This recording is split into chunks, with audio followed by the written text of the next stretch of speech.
Hello everyone and welcome back to the Horror Hut. Before you drift off, I thought it would be a nice idea if you can leave a comment to let me know where you are listening from. Right, let's get comfy and relax and let's begin. I was on a long drive north, not really on a schedule. I'd been sleeping in my van most nights to save money. It was a decent setup: blackout curtains, foam mattress, a little cooler, and a battery-powered fan. I didn't always pick the safest spots, but I stuck to quiet residential areas where I wouldn't draw attention. Just one night here, one night there, then move on. That night was no different. It was a small neighborhood just outside a town I can't even remember the name of now. Neat houses, trimmed hedges, a few cars and driveways. No barking dogs, no motion lights, no parking signs. The kind of place where nobody would think twice about a nondescript van parked along the curb. I backed into a spot under a tree, killed the engine, and cracked the front windows just enough to let air in. It was just past 11 p.m. I had a quick snack, scrolled through my phone until the screen started burning my eyes, then crawled into the back and closed the curtains. I remember hearing a train in the distance before I dozed off. The kind of sound that feels far away and safe. It couldn't have been more than a few hours later when something pulled me out of sleep. Not a noise at first, just that weird shift in the air when something's wrong. I blinked into the dark and listened. Everything was still. No voices, no cars, just the distant hum of a street lamp outside. Then I heard it. Soft footsteps. Real slow, real deliberate. They crunched lightly on the gravel shoulder, circled around the van. They didn't stop. Just kept going, slow and steady, like someone walking laps. I stayed perfectly still, barely breathing, trying to tell myself it was just someone out for a smoke or walking a dog. But no dog made a sound. And no one walks in circles around a parked van at 2 in the morning. The footsteps paused right outside the sliding door on the passenger side. My heart was pounding so hard I could feel it in my throat. Then click click. A lighter. Flicked once, didn't catch. Again. This time it sparked, and for a split second I saw light through the tiny gap in the curtain near the floor. Just a flash, enough to see the outline of someone crouching. Then came the smell. Gasoline. At first I thought I was imagining it, but it got stronger, thicker, unmistakable. That sweet, chemical bite that sticks in your nose. Someone was pouring it. Outside. Right by the van. I didn't move. I didn't even blink. I just lay there frozen, ears straining, trying to hear past the blood rushing in my head.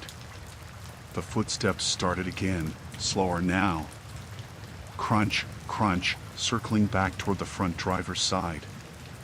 I reached, barely, toward where my phone was plugged in near my pillow, doing everything I could to keep from shifting the van.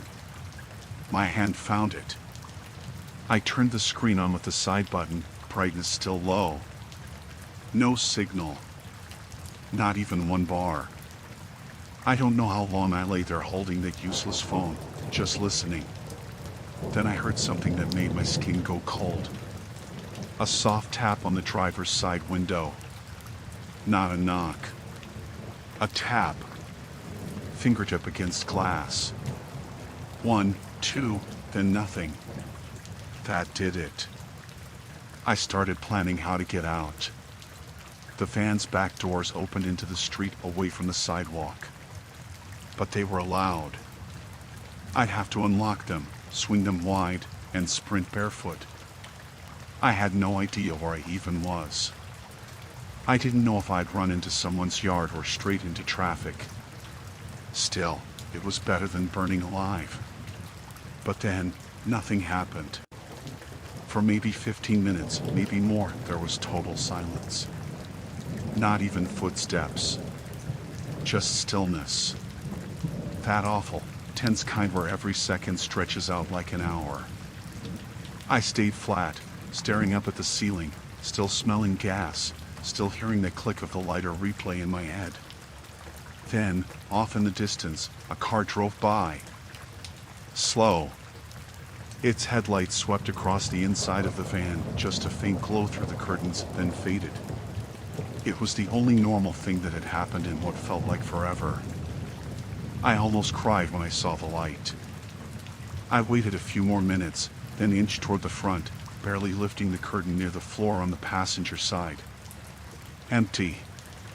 No one on the sidewalk, no one crouched by the wheels. The street was clear. Still dark, but I could make out the shape of the bushes and the base of a fire hydrant a few feet up. I moved to the front seat and turned the key just enough to unlock the wheel and power the dash.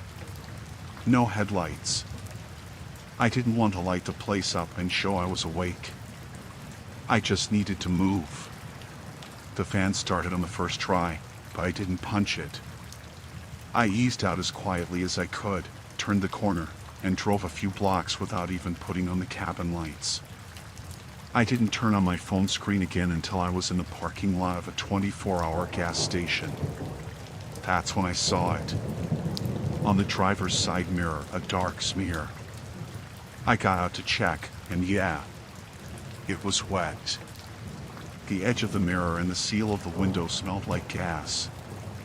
Whoever it was had poured it right up to the glass. I checked the ground. Nothing leaked from the van itself. The smell was on me now, stuck to my skin. I didn't sleep the rest of the night. Just sat in the van under the bright station lights, engine running, doors locked, staring out at nothing. In the morning, I went to a car wash and scrubbed everything down. Even cleaned the tires and wheel wells, just in case. I didn't call the cops. What would I say? I had no plates, no face, no names. Just footsteps and a smell on a lighter that didn't quite catch. I don't park on quiet streets anymore. I pay for campgrounds, truck stops, anywhere with people around. Even if it costs more. Even if it's noisy. Because quiet doesn't mean safe.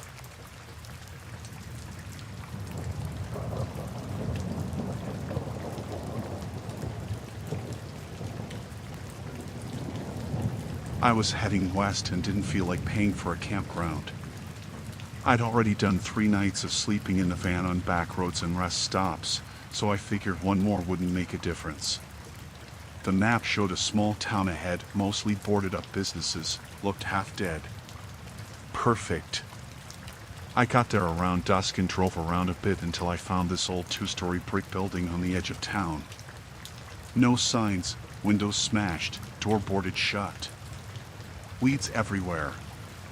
There was a patch of cracked asphalt out back, big enough to park without being seen from the road. The lot was half surrounded by a chain-link fence, but one side was missing completely. It felt tucked away. I pulled in slow, lights off, and parked close to the wall. Killed the engine and just sat for a minute, listening. No sounds except the bugs and a few birds settling in. I'd camped in weirder spots. I made a sandwich, cracked a warm soda, and watched the sky get dark through the front windshield. No one walked by. No headlights. Just quiet. I crawled in the back, closed the curtains, and lay on my side facing the wall. I left a window cracked just an inch or two. It was warm and stuffy, but the breeze helped a little. Sometime later, I don't know how long, I woke up. Not to a noise, not really. It was just that weird sense that something was different. My fan was still running. Crickets were still going. But I was wide awake all of a sudden. I stayed still and listened. Nothing. Then I heard it. A scrape. Slow. Like something metal dragged along the van's side. Not a bang. Not a knock. Just a scrape. Starting near the back, moving forward toward the front. Then it stopped. I held my breath. 10 seconds passed. Then 20. Nothing. Then the sound came again, the same scrape, but shorter this time. Like someone testing the surface, or tracing something. It stopped right near where my head was, behind the curtain. I didn't move. I didn't even blink. I just stared into the dark, listening so hard my ears hurt.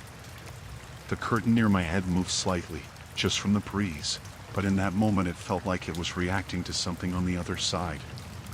Whoever it was didn't tap or speak. They didn't try to open the door. Just that quiet dragging sound along the paint, like a key or a nail. Then, footsteps. Real faint. Gravel crunching. Moving around the back. I thought about turning on my phone to call someone, but I knew the screen would light up the whole van. And I didn't want whoever was out there to know I was awake. More time passed. A lot, maybe an hour. My knees started to ache from staying still. At some point I must have dozed off, because when I opened my eyes again, it was starting to get light out. I didn't move right away. I waited until I could hear birds again, real morning birds, not the late night kind. Then I slowly sat up, peeled the curtain back a couple inches, and looked around. Nothing. The lot was empty. No one walking. No fresh tire tracks. Just weeds and trash and the same broken fence. I climbed into the front seat, heart still pounding, and turned the key halfway to check the dash. The fuel light came on, but everything else looked fine. I waited a minute, then stepped outside. That's when I saw it. On the driver's side, scratched into the paint just above the rear wheel well, were the words, "I know you're alone." The letters weren't huge. Maybe 10 inches across, done with something sharp. Deep enough to catch the light, not deep enough to dent. The last word curved slightly, like whoever did it was crouched or hunched weird while writing. My stomach dropped. I scanned the empty lot again, turned in a full circle. Nothing. Not a soul. I climbed back in, locked the doors, and started the van. I didn't even check my mirrors. I just backed out onto the side street and took the first road heading out of town. I drove for 2 hours before I stopped at a gas station. Filled up, bought coffee, and went straight to the side of the van to check again. The scratch was still there, catching the sunlight. My fingerprints were all over the dust, but I could see where a palm had pressed flat just below the words. Not mine. Too wide. No smudges like someone leaned in to steady themselves, just one print, dead center. I washed the van that day, but the scratches didn't buff out. I had to repaint that panel a month later. I never figured out who it was, or how long they stood there, or if they ever left.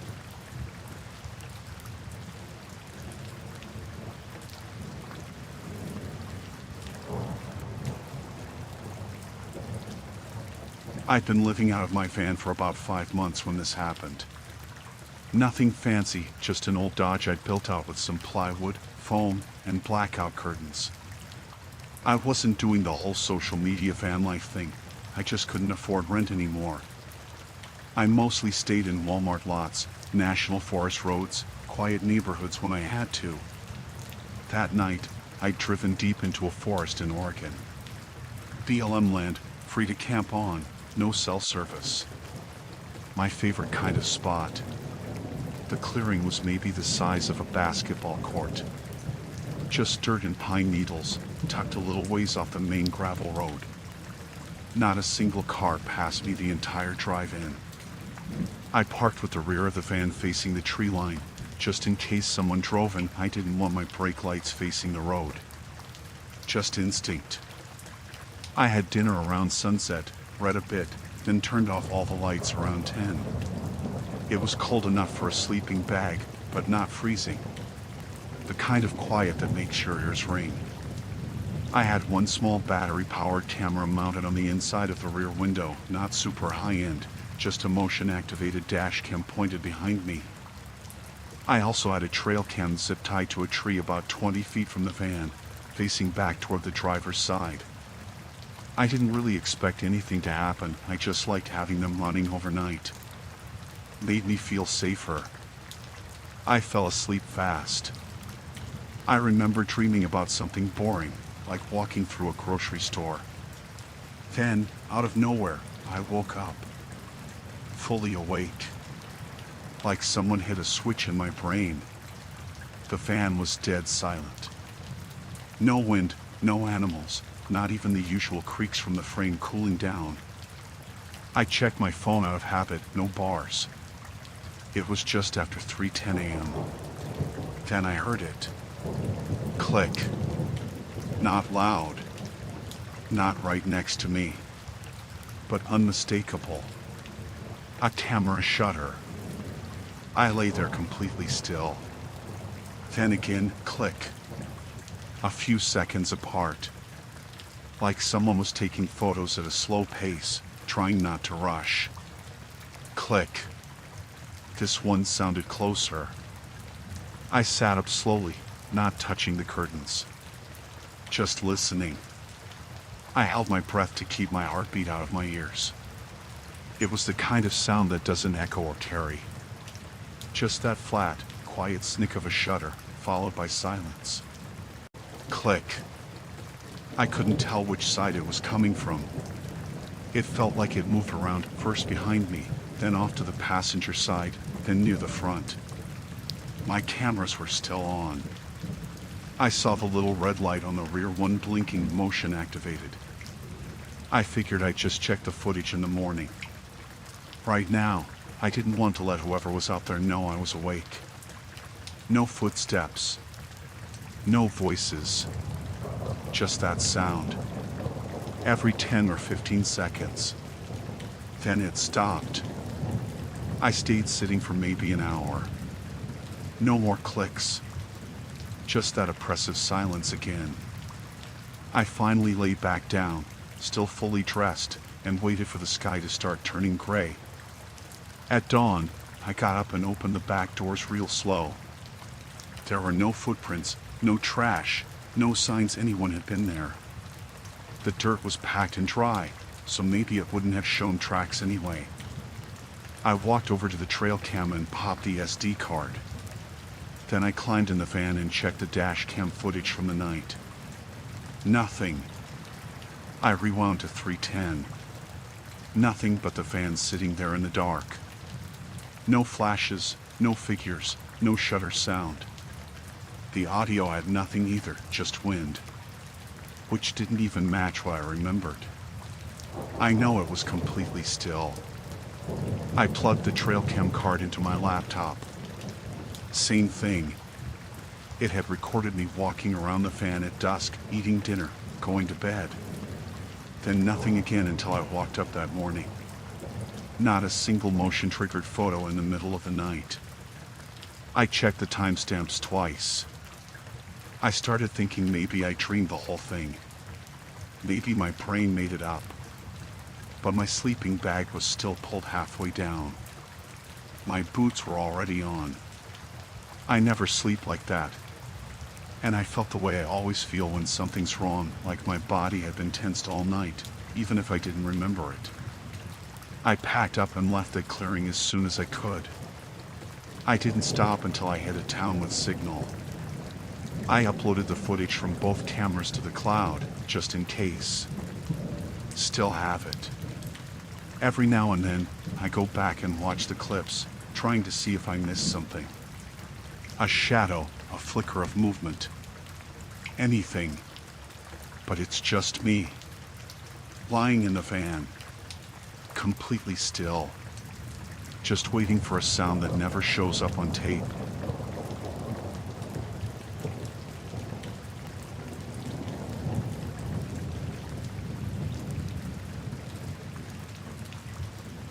It was late fall, and I was passing through a mid-sized town in Arizona, not far off I-17. I'd been sleeping in my van for about a year by then, mostly on back roads or quiet corners of industrial parks. Not exactly glamorous, but it worked. That night, I parked behind a strip mall, one of those little half-dead ones where only a few stores are still open. There was a laundromat, a vape shop, and a tax place that had already shut down for the season. I pulled in around 10, tucked the van into the farthest corner of the lot where the overhead light barely reached. There weren't any no overnight parking signs. It was quiet, no foot traffic. One sedan a few spaces down, but no one inside. I figured someone had just left it there overnight. I ate a leftover burrito, brushed my teeth with a bottle of water, and climbed into the back. The windows were tinted, and I'd put up blackout curtains, so it felt sealed off. Cozy enough. I listened to a podcast for a while, then turned everything off and settled in. I must have fallen asleep pretty fast, because the next thing I remember was a knock. Not loud. Just a sharp, quick tap-tap on the sliding door. I sat up, still groggy. Checked my phone, 12:17 a.m. I hadn't heard a car pull up. No voices. Just that knock. I crawled up to the front seat and peeked out, careful not to move the curtain much. There was a guy standing by the passenger side. Mid-30s, maybe older. Ball cap, work boots, jeans with grease stains. He was facing the van but not looking directly at me, more like at the paneling. His hands were in his pockets. I cracked the window just enough to talk. He leaned in a little. "Hey, sorry to bother you. Just wondering if the van's for sale." I blinked. "What?" "The van," he said. "You selling it?" I told him no, not interested. He nodded slowly. "All right," he said. "Didn't mean to bug you." Then he turned and walked off toward the side of the building, not toward a car. Just disappeared around the corner. I watched for a minute, waited to hear a door or engine. Nothing. I sat there for a while, unsure if I should move. But I was dead tired, and he hadn't really done anything. Just asked a question. Weird timing, sure, but maybe he lived nearby or worked in the area. I left the curtains drawn and tried to go back to sleep. I don't think I actually did. Around 2:40 a.m., I heard a vehicle pull in. Not close, but somewhere in the lot. The sound bounced off the buildings weird, so I couldn't tell where exactly. It idled for a bit, then went quiet. No doors. No footsteps. I stayed still. Didn't open the curtain. Just waited. Nothing happened for maybe 20 minutes. Then I heard it. Snick. A short metallic sound. Not loud. Not fast. Just that clipped snick of metal on metal. Then again. Snick. It took a second for my brain to place it. Bolt cutters. I eased up toward the front again, heart pounding. I peeled back the corner of the curtain less than an inch. And there he was. Same guy. Same jeans. Same hat. But now he had bolt cutters in his hands and was standing next to the rear doors. Behind him, about 10 feet away, was a pickup truck idling with its lights off. Someone else sat behind the wheel. I could just make out the silhouette through the windshield. The guy ran a gloved hand along the seam of the rear doors, looking down at the latch. He wasn't in a rush. Just methodical. I didn't move. I didn't breathe. I felt sweat drip down my ribs under my shirt. He stepped back, looked at the hinges, then turned and walked back to the pickup. The truck's brake lights lit up as the driver shifted into reverse. I thought they were leaving. But instead, the guy opened the tailgate, rummaged around, and pulled something else out, a crowbar or maybe a small pry tool. Then he started walking back. I had maybe 15 seconds. I turned the key in the ignition as quietly as I could, foot off the brake so the lights wouldn't flare up. The dashboard glowed faint blue. I kept the curtains up. I didn't want him to know I was awake until the last second. He was behind the van again, crouched now, messing with the lower door latch. I threw it in drive, slammed the gas, and popped over the parking stop hard enough to make everything in the back rattle. The guy yelled. I heard it clearly through the open window. I tore across the lot, hit the speed bump going way too fast, then swung out onto the main road without even checking for traffic. In the rear view, I saw the truck lurch forward, headlights flicking on, but it didn't follow. I didn't stop until I hit a grocery store parking lot 3 miles away, closer to town, under full lights and with a security car circling. I parked right under a pole light and just sat there with the engine running, hands shaking. When I got out an hour later to check, I saw the scratch marks.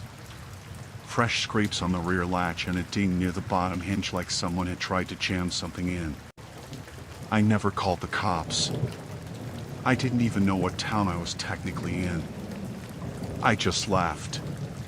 Got back on the highway and didn't stop driving until I crossed into California the next morning. I don't park in dark corners anymore. Doesn't matter how tired I am, I pick spots with cameras, people, lights. Even if I can't sleep well. Better to be annoyed by traffic than woken up by someone trying to break in.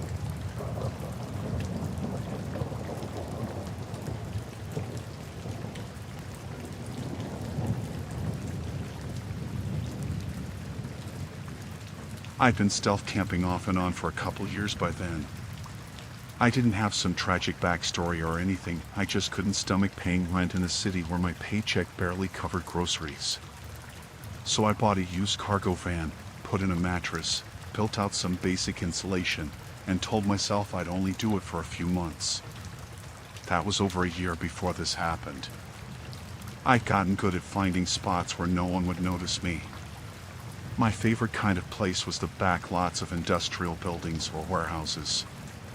They were usually dead at night, tucked away behind fences or loading docks, and no one really patrolled them unless they had active security, which I always checked for first. This spot seemed perfect. It was outside Sacramento, in one of those business parks that's busy all day but goes dead quiet after 6. I pulled in around 9:30 p.m. on a Sunday. The place had a few rows of parking, all asphalt, with just a couple tall light poles casting a yellow haze. I backed in close to the wall of a beige warehouse.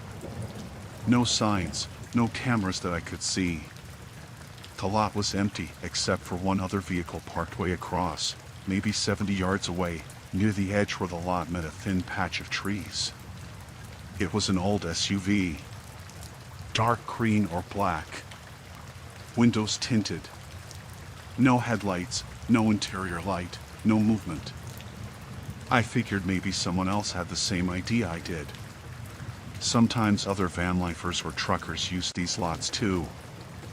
I always tried not to assume the worst about stuff like that.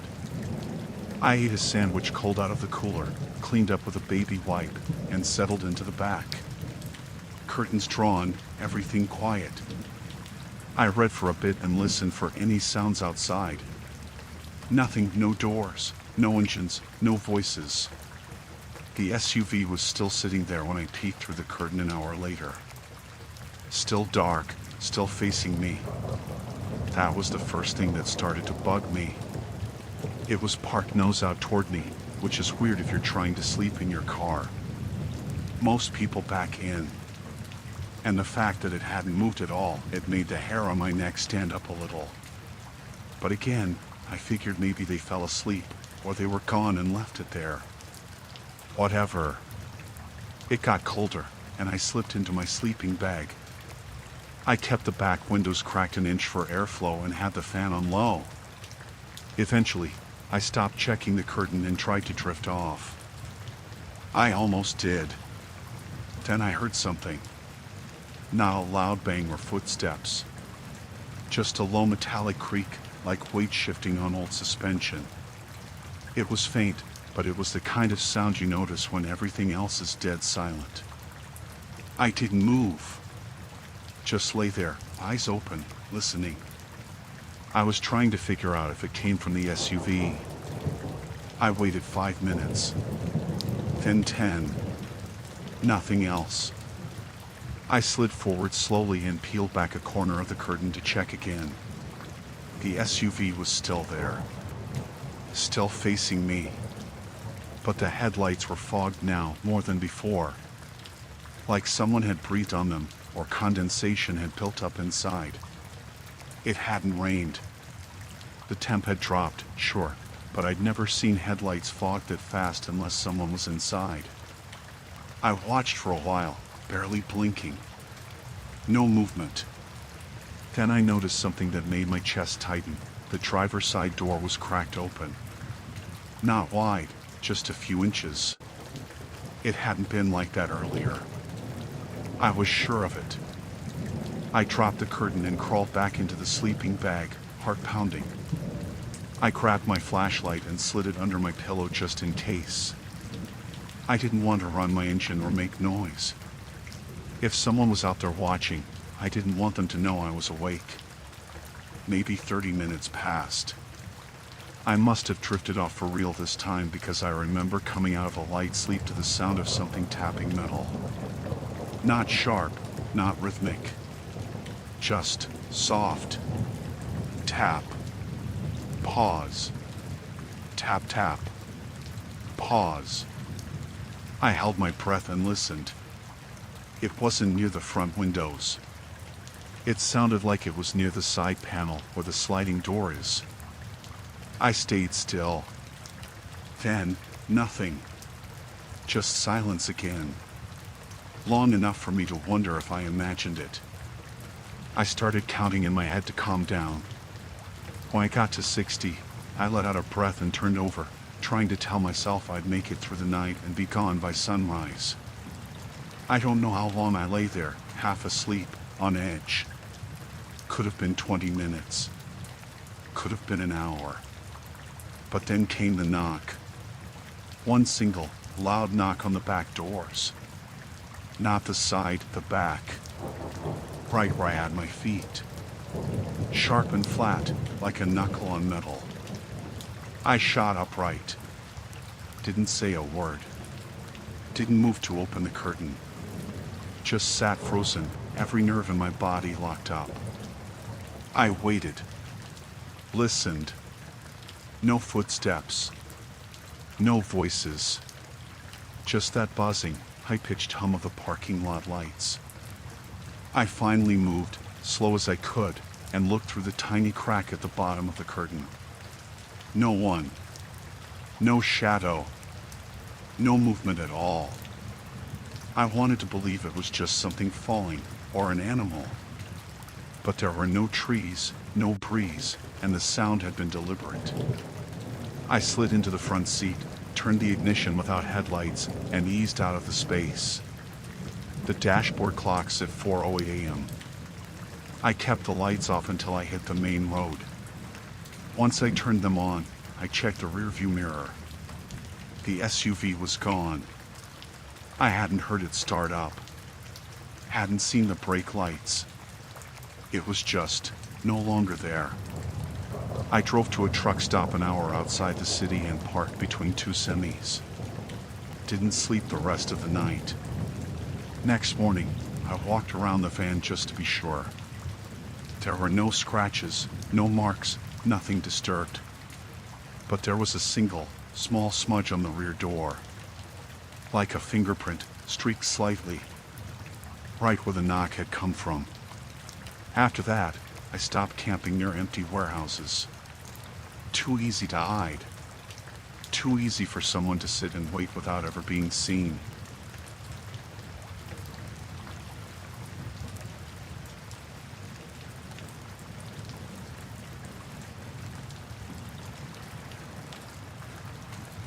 I pulled into the trailhead lot around 7 p.m., just as the last bit of sun was slipping behind the ridge. It was way up in the mountains, 2 hours of winding forest roads, then a final stretch of gravel with no signs and barely enough space for one car to pass. I found the trail online, buried in some old hiking forum. No reviews, no photos, just a GPS coordinate and a note that said hard to find, totally worth it. That was good enough for me. I'd been living in the van for a while by then, driving west, hiking when I could, sleeping in pullouts and forest lots. The remoteness of this place was kind of the point. The trailhead had one other car, an older Subaru wagon, plates from Nevada. It was dusty, like it had been there a few days, and the windows were fogged. No one inside. I parked a few spots down, killed the engine, and stepped out to stretch. It was silent. Like truly silent. No traffic, no wind, just the ticking of my engine cooling and the faint pop of pine needles settling under the tires. The lot was basically a loop around a big patch of gravel and dirt, tucked into the tree line. It had a metal trail map that was mostly faded and a bear-proof trash bin that looked like it hadn't been emptied in weeks. I thought about hiking in a little ways and setting up camp off the trail, but something about the dark felt heavier than usual. So I stayed in the van. I locked up, made dinner on my little camp stove, read for a bit, and got in the back around 10. I wasn't nervous exactly, just alert. My phone had no bars. Not even one. I wasn't surprised I'd driven 45 minutes past the last gas station. I plugged it in anyway and kept it close. At some point I drifted off. I woke up to silence again, but now it was darker. Middle of the night dark. I didn't know what had stirred me, but I had that weird sense of having surfaced from sleep too fast, like my body knew something before my brain caught up. I stayed still for a while, eyes open in the dark. Then I heard it. Crunch. A footstep. Slow. Heavy. On gravel. Then another. Closer. I sat up slowly and leaned toward the driver's side, careful not to touch the curtain. More footsteps. Definitely feet. Moving around the van, not fast, just circling. Then it went quiet again. I waited. Counted to 60 in my head. Nothing. Then, just as I started to think maybe it was a deer or some big animal, the van jolted. Like someone had slammed their full body into the back doors. I jumped and grabbed my phone, but I didn't turn on the screen. My heart was hammering. Then came the whisper. "You're trespassing." It came from just outside the back doors. Low. Breathy. Like someone pressing their mouth right up to the metal. Before I could even react, the whole van started shaking. Side to side, hard enough to make the windows rattle. Like someone had both hands on the bumper and was trying to flip the thing over. "You're trespassing," the voice whispered again. Louder now. Right next to the side panel. I fumbled with my phone, trying to turn it on. No signal. I opened the dial pad anyway, not even sure what I was doing. The shaking kept going, a solid 10 seconds of violent, back and forth motion, then it just stopped. Nothing. No more whispering. No more footsteps. I stayed there frozen, phone clutched in my hands, staring at the ceiling. I didn't dare open the curtain. I didn't want to see whoever was out there. I didn't want them to know I was awake. 5 minutes passed. Then 10. Not a sound. Finally, I leaned forward and looked out through the gap in the front curtain. The lot was empty. No lights. No movement. Just darkness beyond the reach of the dome light. The Subaru was still there. That much I could make out in the moonlight.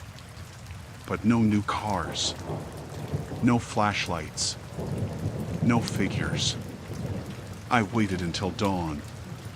Never slept again. Just sat up in the driver's seat with the doors locked and my hand on the key. As soon as the sun came up enough to light the trees, I started the van and backed out. As I turned, I passed the Subaru. I couldn't help myself. I looked inside. There was a jacket crumpled in the driver's seat and an old coffee cup in the cup holder, but no gear. No food. No sleeping bag or cooler. Just empty. It didn't look abandoned. Just parked. But no one ever came back for it while I was there. I got to the ranger station around noon. Told them what happened.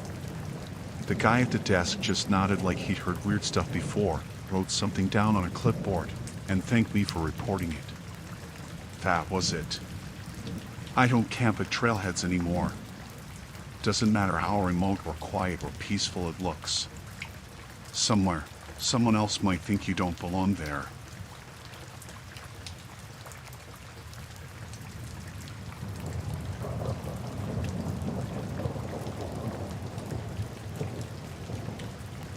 I parked just off the edge of the city park, one of those small, scrappy places with more weeds than grass and a few battered picnic tables. It was late fall, maybe early November, so it was already getting dark around 6. I was crashing there for the night because my apartment was under renovation and my van was the only place I could stay. I pulled in right around dusk, found a spot near some overgrown bushes that blocked the streetlight enough to keep my windows mostly dark. I covered every window with those reflective sunshades I taped to cardboard, makeshift but effective. I don't like people looking inside. Privacy was the whole point. The park was quiet, just a few distant cars on the main roads.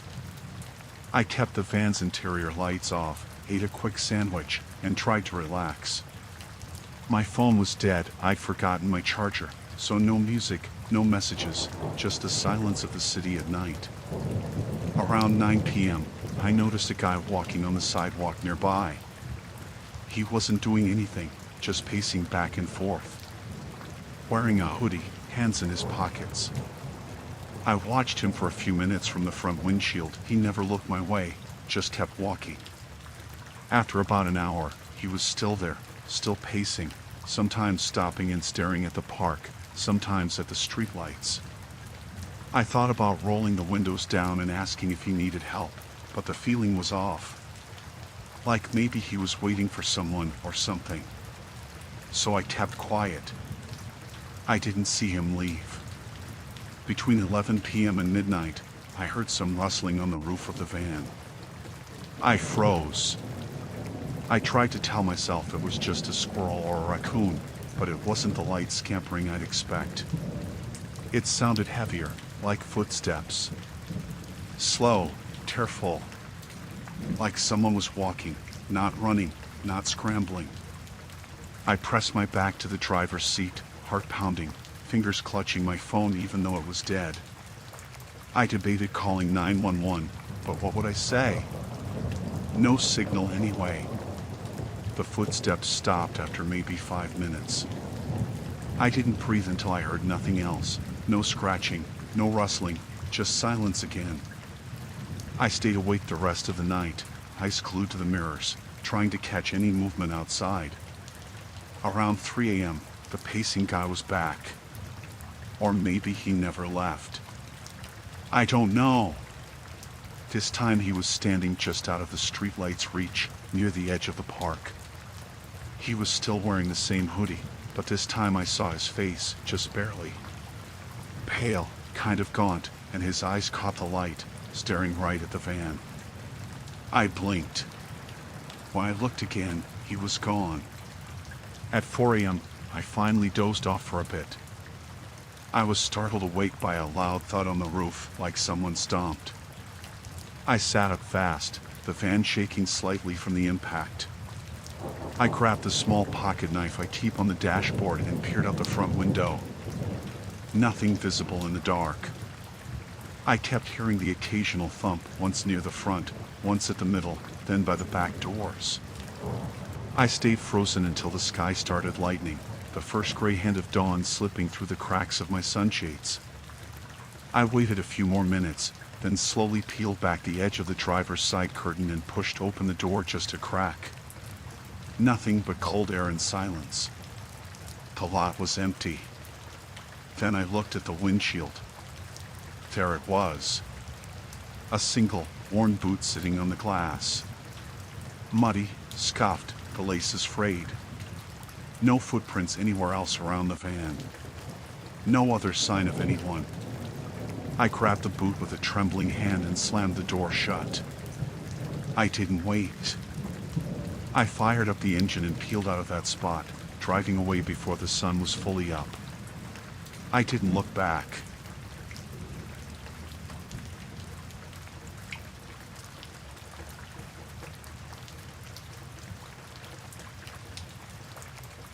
I didn't even realize something was wrong until I got out of the grocery store.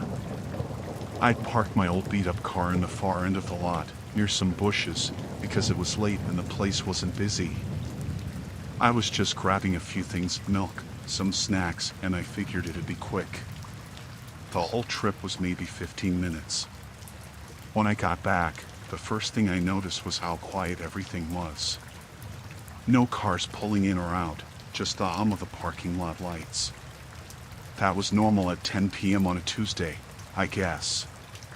But then I looked at my car, and it hit me. My head was covered with something small and shiny, lined up in a weird little row. I walked closer and saw what they were, lug nuts.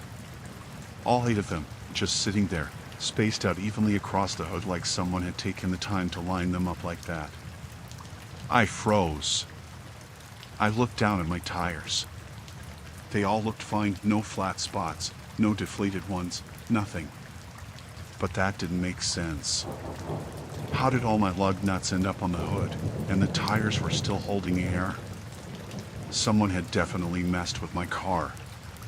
The first thing I thought was that it had to be some kind of joke. Maybe a prank from some kids in the neighborhood, or someone screwing around with me. But I didn't recognize anything around, and the car looked undisturbed otherwise. No scratches, no dents, nothing weird. Then I remembered the dash cam. I'd left it running because I'd been thinking about selling the car, and I wanted to record any weird stuff that happened while parked. I pulled out my phone to check the footage, except there was nothing. The card was wiped clean. Like, completely erased, not even a single file on it. That part didn't sit right with me. The dash cam couldn't just erase itself. Someone had to have done it. I scanned the parking lot, looking for anyone or anything. There was no one around. No other cars nearby either, just the streetlights, the grocery store's automatic doors, and that faint smell of trash from the dumpsters on the far side. I checked my phone for signal. Full bars. Called my roommate to tell him what was going on, just to have someone to talk to. Told him I'd stay in the car and wait until he could come pick me up. I locked all the doors, but every time I glanced in the mirrors, I felt like someone was watching from the shadows behind the trees lining the lot. I kept hearing small sounds, rustling leaves, something scraping against the pavement, but every time I looked, nothing was there. At one point, I noticed a car parked 2 rows over. It was dark, no lights on, and looked like it had been there a while. The windows were tinted, so I couldn't see inside, but the way it was angled made me uncomfortable, like it was waiting, just sitting and watching. I told myself it was nothing. Maybe someone was just parking overnight, or working a late shift. But every few minutes, I caught movement around that car. I'd see a shadow cross in front of the headlights or a flicker of a figure slipping behind it. The longer I sat, the more I realized my heart was beating way too fast. My hands were sweaty, even though it was cold out. I considered leaving, but I was worried about the tires. If someone had taken off the lug nuts, maybe they planned to slash my tires or steal the wheels. I couldn't risk driving on it. I called my roommate back and told him to hurry. While I waited, I checked my car again. The lug nuts were still on the hood, No sign anyone had tried to move them. I touched one carefully. It was cold but dry. I looked around for footprints or tire tracks, but the pavement was too worn and dirty to tell. Then I noticed something else. My rearview mirror was tilted down, almost like someone had adjusted it from outside. I swear I hadn't touched it that way. The hair on the back of my neck stood up. After about 20 minutes, I saw movement again near the dark car. This time, I saw a figure emerge, a man, mid-40s maybe, wearing a dark hoodie and jeans. He moved slowly, looking around like he was checking if anyone was watching. He walked toward the far side of my car, out of sight. I locked my doors and started the engine, slowly backing up. The man stopped and stared at me, but didn't come closer. I pulled out of the lot and sped away, heart pounding so hard I thought I'd pass out.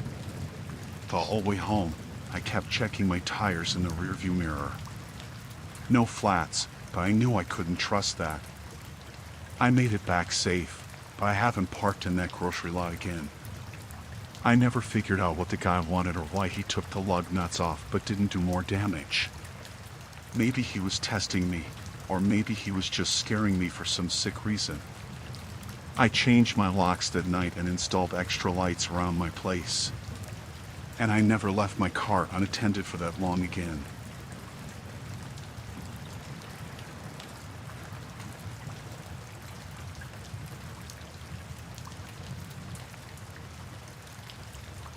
I was crashing at a friend's place in a quiet suburb for a few days while my apartment got fumigated.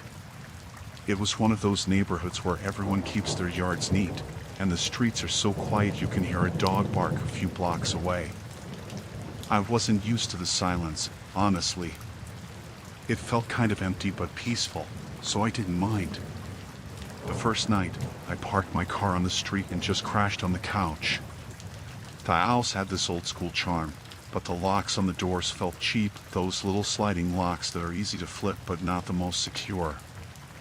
My friend assured me no one ever bothered with stuff around here, so I didn't think twice about it. That night, I passed out early. The kind of tired where your body just shuts down. The whole house was quiet, and I was pretty beat from moving boxes earlier that day. Around 3 a.m., I woke up with a start.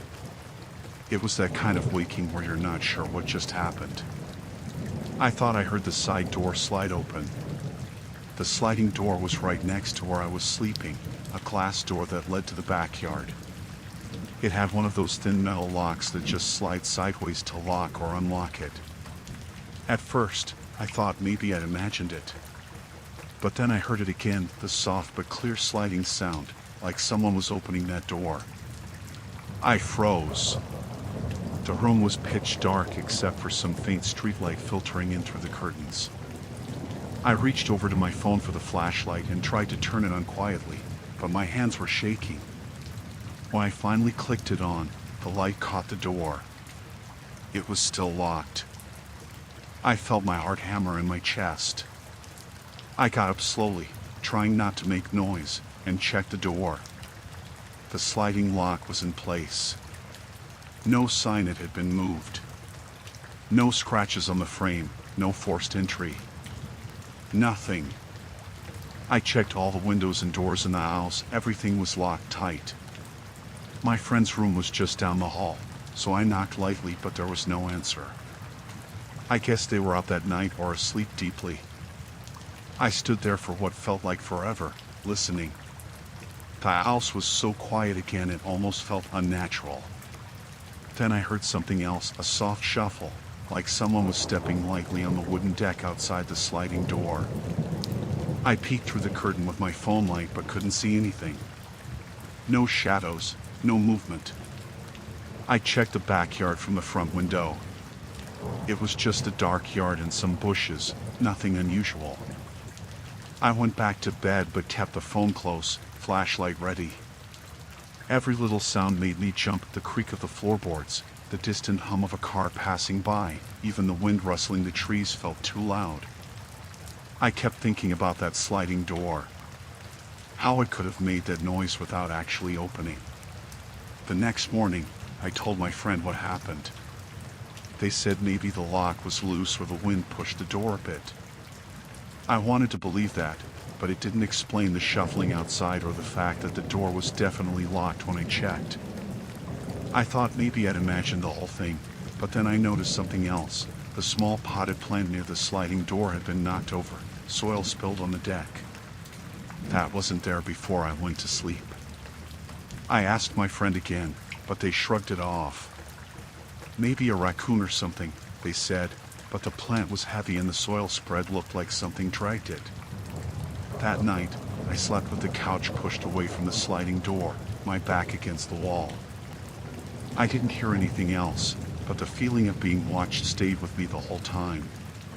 Before I left town, I told my friend to get some extra locks and maybe a security camera, just in case.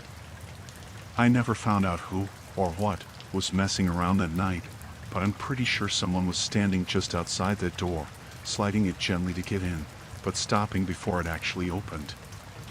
And whoever it was didn't want me to know they were there.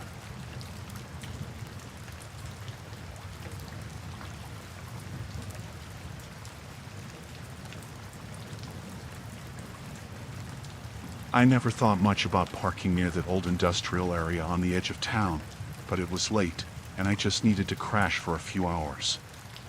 The warehouse district was mostly deserted at night, big empty buildings, cracked concrete, and barely any streetlights.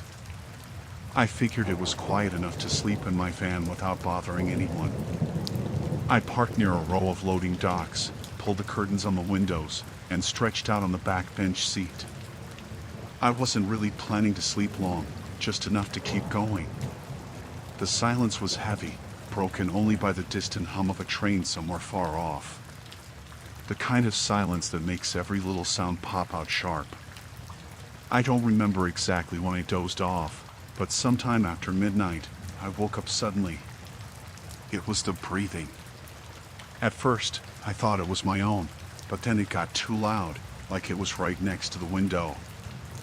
I froze for a second, straining to hear. The breathing was slow, steady, and close.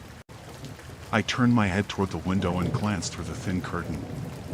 At first, I didn't see anything. Then, out of the corner of my eye, a shadow moved. I blinked and looked again. There was a man crouched just beside the van, right under the window I was looking through. He was holding a tire iron, the kind you use to change tires, the long metal bar with a little curve at the end. He was gripping it loosely but with purpose. His smile was what got me the most. Not friendly, not nervous. Just a flat, calm smile that didn't reach his eyes. His eyes were fixed on me, cold and steady. I couldn't move. My heart was pounding so loud I was sure he could hear it. I didn't even blink. He just stayed there, smiling like that. The street was dead quiet except for his breathing and mine. I wanted to scream or slam the door, but I was frozen. After what felt like forever, he shifted slightly, and I noticed his other hand was lightly tapping the tire iron against the pavement, a soft tap tap tap, slow and steady. My mind raced. He could have been out here a while, watching me sleep, waiting for me to drop my guard. Maybe trying to decide something. I finally pulled my phone out of my pocket and slowly turned on the flashlight, careful not to move the van too much. The light hit him square in the face. His smile didn't change. Then, without a word, he stood up and disappeared into the shadows. I waited a long time after that, sitting completely still, watching the empty lot. I wasn't sure if he left or was just hiding. Eventually, I started the van and pulled out slowly. I didn't look back. When I told people later, some said maybe he was just a homeless guy or someone messing around. But the calm, cold way he looked at me, the way he held that tire iron, it wasn't random. It was deliberate. I don't park near that industrial area anymore.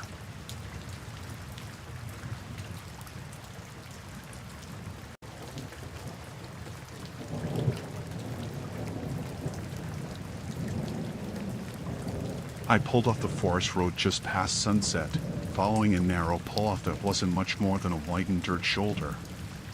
There weren't any other cars for miles, just pines reaching up into the darkening sky and a sliver of moon peeking through the branches.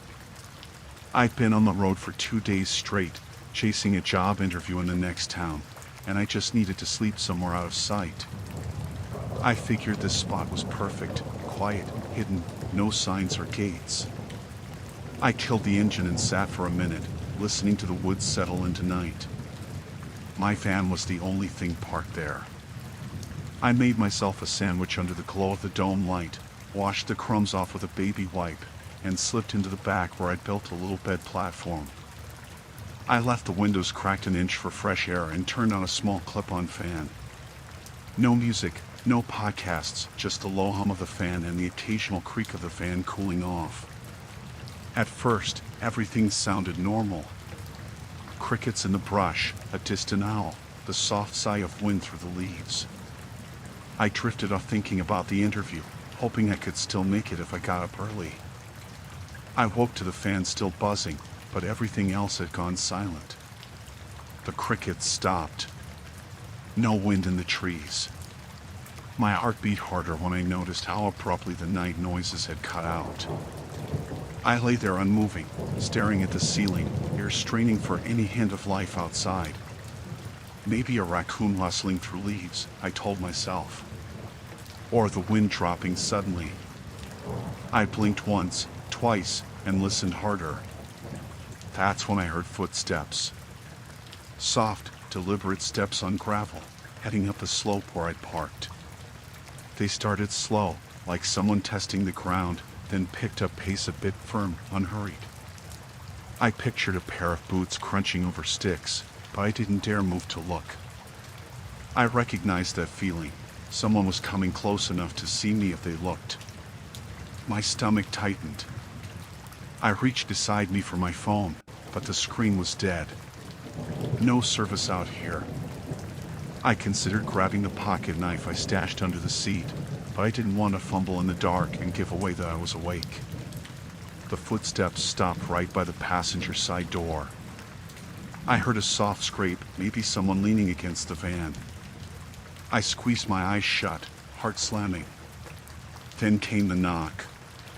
3 taps, flat and calm, like someone rapping code. "Hey," a voice said. Quiet, even. Not angry, not shouting. "Are you the one who called for help?" I stared at the curtain, my whole body rigid. I didn't answer. I hadn't called for help. I'd barely even thought about this spot. Why would someone think I did? The voice came again, a little closer. "I'm in a truck down the road," said someone was in distress. "Are you that person?" My throat felt dry. I opened my mouth, but nothing came out. I heard his breath against the metal. Then the van shook slightly, as if he pushed on it to get attention. I remembered the knife. Carefully, I slid my hand under the seat and felt the cold steel handle. I gripped it tight, even though it did me no good in a 6x6 van with no room to swing. The knocking stopped. I held my breath, waiting to hear more movement, footsteps, shuffling, anything. After a long pause, the voice spoke again, softer now. "Look, if you need help, come out. I'm not gonna hurt you." I didn't move. I didn't trust it. I wondered if this was some sick joke, someone luring me out. Or worse, a trap. He turned away. I heard the soft scrape of gravel as he walked back. Then another set of steps, farther down, leading away.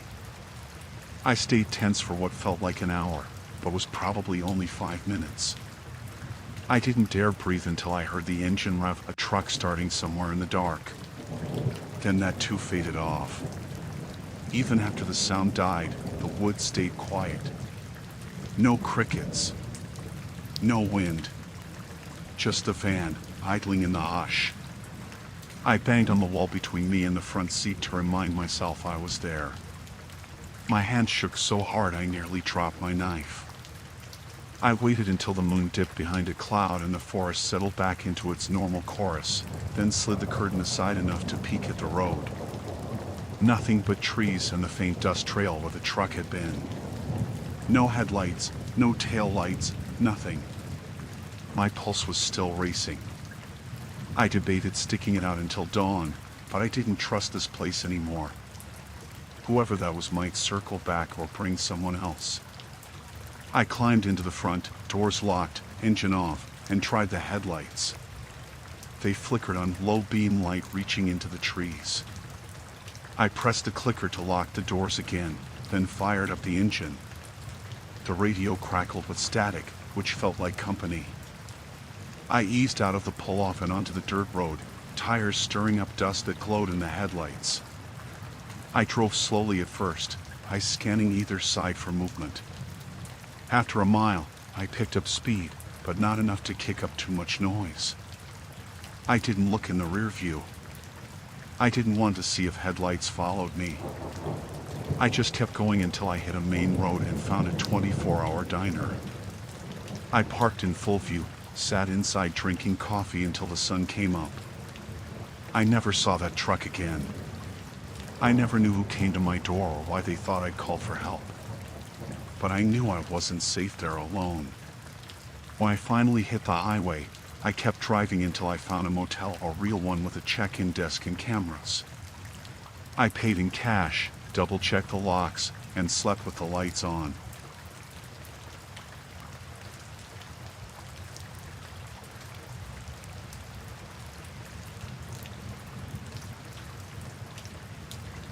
I pulled into the shadow of that hotel's parking lot just after dusk, slipping off the main road onto a cracked side street. I'd been driving since sunrise, chasing cooler air and pine trees, but I ran out of daylight miles ago. The hotel was too bright and busy for stealth camping, but just around back there was a patch of gravel under a tall street lamp that didn't quite reach the weeds. I figured if I parked there, curtains drawn, I'd be invisible. I backed the van in nose first, windows facing the lot, then threw up my blackout shades. The engine clicked shut, and everything went quiet except for the hum of that distant street lamp. I cracked the front vent a crack, enough for air and the smell of fresh asphalt. I killed the lights, grabbed my headlamp, and made a sandwich in the front seat, turkey on stale bread, nothing fancy. I ate with my feet on the dash, listening to the soft buzz of the mini fridge cooling in back. Behind me was the hotel entrance, bright with neon and people coming and going. Families dragging suitcases, guys in suits charging to a conference room, someone in a robe fumbling keys. I watched for a while, feeling a little safe seeing traffic. Then I climbed back into the bed platform, pulled the curtain shut, and set my alarm for 2 hours later, just enough to wake me in check. I dozed off at some point, but not deeply. Around midnight, I woke to a clicking sound. I froze, blinking in the dark. Then I heard it again, faint and steady, footsteps on gravel. I held my breath. My van sat maybe 20 feet from the hotel sidewalk. I didn't hear any cars, just those clicks stepping across broken stones. I lay still, rolled onto my side, and peeked through the tiniest crack in the curtain. A man passed in the glow of the hotel lights, jeans, a dark jacket, hands in his pockets. He had a thin build and walked with a slow, easy stride. I only caught a glimpse of his face and profile, long nose, pale skin. He didn't look up at the van. He just kept walking along the front of the lot, toward the exit, then cut back down the row where I was parked. That was the first time. He moved past like he was on some aimless patrol, calm and unhurried. I shut the curtain and lay back, heart thudding. Maybe he worked there? Hotel security doing rounds? But he wasn't wearing a uniform. No badge, no vest, nothing that looked official. My alarm buzzed at 2 a.m. I rubbed my eyes, yawned, and peeked again. Sure enough, the man was returning. Same slow walk, same dark jacket, same poker face. He passed right in front of my driver's side window. I held my breath while he moved on, then let it out once he'd gone. I checked my phone, no signal. Of course. I closed my eyes and thought about switching spots, maybe moving to a rest stop further down the road. But I was exhausted, and the rest stop would be a mess. So I stayed. 40 minutes later, I woke to a soft knock on the fan's side panel. It sounded almost muffled by the thin aluminum. I froze. That knock should have come from the man walking by outside. He'd be over that side. I waited a few seconds. No more knocks. Just the hush of the fridge and the ticking of the interior light circuit. I didn't dare look. I laid there, heart pounding, waiting for something else, but nothing happened. No footsteps. No voices. Just the distant pulsing sign over the hotel entrance. I must have fallen asleep, because next thing I knew, my blanket slipped off my arm and I woke with my hand tangled in the sheet. It was 3:15 a.m. I rubbed my arm, felt goosebumps. I wondered if I dreamed the knock. Then I heard footsteps right outside the passenger door. Soft, slow, deliberate again. I crouched up and unzipped the curtain just enough to see. There he was. The same guy, standing close enough that I could see the stripe of light on his cheek where it hit his jawline. He was looking straight at me, expression blank. I ducked back and slammed against the mattress, heart thumping. He didn't move on, though. He just stood there behind the wheel well, facing the fan, like he was waiting for me to reappear. My grip tightened on the knife I kept under my pillow. I thought about starting the engine, but the roar of the road would give away my blind spot until I could turn headlights on. I swallowed hard and laid back, pretending to sleep. After what felt like 10 minutes, the footsteps moved away, toward the hotel again. I stayed still until the crunch of gravel faded. Then I opened the curtain fast, peered out. Empty lot. No one there. The hotel entrance was lit as always, but no sign of a man. I climbed into the front seat, hands still shaking, and tried the dome light. It flicked on, painting the lot in yellow. I scanned every shadow. Nothing. I locked the doors, but that felt pointless. The man had gotten close enough once already. I thought about calling for help, but I had no bars. I thought about pounding on the side of the van to scare him off, but I didn't know if that would make him angry instead. I slid behind the wheel and idled for a minute. Then I thought, just wait. If security was doing rounds, they'd spot me before I could drive off. So I shut the engine, sat there with every muscle clenched, and let time crawl. Around 4 a.m., I fingered the key fob and clicked the lock button. The horn beeped once. Bright headlights from the hotel parking lot swept past my van as a car pulled out. The engine revved and the lights went out. I watched the beam pass over the gravel, illuminating a dark jacket draped over the hood of a sedan parked a few spots down. No one in sight. My chest felt tight. I threw the door open and ran around the front of the van to check. The jacket was just folded there, no name tag, nothing. The hood was cold to the touch. I left it where it was. Back in the driver's seat, I sat for another half hour. Then, just as the sky bled pale orange, I turned the key and drove out of that lot without a backward glance. Later, I checked hotel reviews online.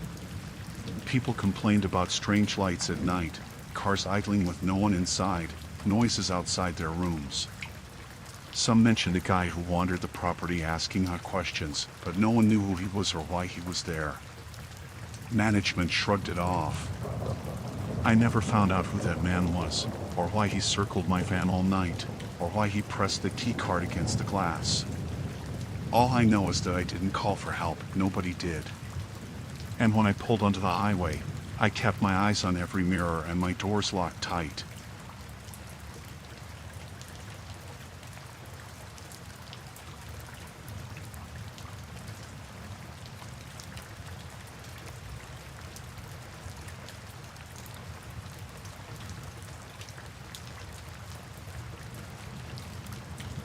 I'd been on the road for days, sleeping in my old cargo van whenever I could find someplace quiet. That night I parked off a gravel logging road, wheels half on dirt, half on pine needles, about 2 miles from the nearest trailhead. I'd driven until my eyes blurred, found this little pull-off where no one seemed to come, and figured I'd crash until morning. I ate cold beans out of a can, washed them down with water, brushed my teeth in the back sink, and climbed into the makeshift bed I built. I taped cardboard over the windows and left a vent cracked just enough for air. The forest felt heavy around me, just the low hum of the fan and the distant hoot of an owl. I'd been too tired to notice anything else. I woke once, somewhere around 1 a.m., to the sound of dripping water. At first I thought it was condensation from the vent, but it kept time, like someone tapping a finger on metal. Drip, pause, drip, pause. I lay still, staring at the ceiling, waiting for the pattern to break. After maybe 10 drips, it just stopped. I tried to go back to sleep, but my heart was racing. When I finally nodded off again, it wasn't deep. I dreamed I was driving down a road full of strangers staring out of their car windows. I woke sweating, my ear pressed to the thin wall, listening for my heartbeat. There was nothing, no drip, no bug noises, just a quiet so total it felt empty. Then I heard footsteps.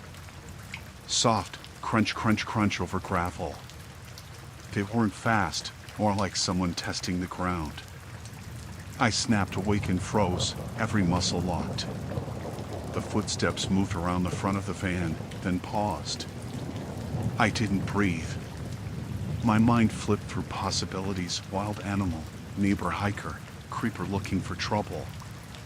After a minute that felt like forever, I heard another sound, 2 voices, low and muffled, like people arguing behind a closed door. I couldn't make out the words at first, just the tone, one voice sharp, the other calmer, almost coaxing.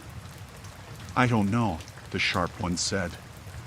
"He's camping alone out here." "Weird setup," the calm one replied. "But look at it, just a van, no gear. Could be nothing." "Risky," the first voice said. "Could be a cop, could be a guy with a gun." "He's alone," the second answered. "Could be easy." My spine felt tight. I pressed my hand over my mouth to keep from calling out. The voices drifted closer, like they were walking beside the driver's side. I could hear their shoes scrape at the step where you open the door. The sharp voice muttered, "Is he worth it?" A pause. Then the other responded, "Only one way to find out." My heart pounded. I fumbled for the tiny pocket knife I kept under the mattress, but my fingers knocked against the metal wall as I sat up the last inch. The second the van shuddered, me accidentally bumping it, the voices cut off like a light switch. Silent. I froze, listening for any sign of movement. Nothing. No footsteps receding, no whispers. Just emptiness. I sat for a long time in the dark, heart slamming, thinking maybe they'd never been there at all. Maybe it was my mind playing tricks. But then I dared to peek out the front windshield. No headlights. No flashlights. The gravel was smooth again. I waited a few minutes, long enough for my chest to unclench a little, then quietly unzipped the driver's side curtain. I peeked at the ground, no footprints. The pine needles looked undisturbed. Whatever had been there had melted back into the darkness. I closed the curtain and leaned against the wheel well, trying to think. They'd heard me move, they'd known I was awake. If they were still out there, they could try the door. I tested the lock, still clicked shut. I kept the key in the ignition, engine off, lights off. My mind raced. I knew this road went on for miles, no intersections, no houses. If I drove off now, I'd be in the trees, headlights blazing, drawing attention. But staying felt worse. I warmed up a bottle of water by the engine heat, sipped it to calm my nerves. Then I slowly opened the side door just enough to peek down the road. Thick trees framed a single ribbon of gravel. No sign of a truck, no glint of metal anywhere. I took a deep breath, pulled the knife's little blade out and tucked it in my belt. Cranked the engine, but left it idle. The fan shivered. I clicked on the dome light just enough to see my hands shaking on the wheel. I shifted into drive and rolled forward a few feet, watching the curtain edge. Nothing moved. I went another 10 feet, creeping, lights off. The van's headlight beams drifted into the trees, spotlighting nothing but trunks and branches. When I hit the next clearing, I floored it. The tires sprayed gravel, the fan roared, and the van lurched forward. I didn't stop until I hit pavement 2 miles later at the ranger station parking lot, where I could image someone seeing the lights. I killed the engine there, doors locked, and sat in the glow of the street lamps. My hand shook so bad I dropped the knife. I breathed heavily until the sun started to tint the sky gray. Before I left, I checked the spot where I'd been parked. Nothing changed. No footprints, no scraps of clothing, no sign anything had happened. Just the smell of pine and gravel.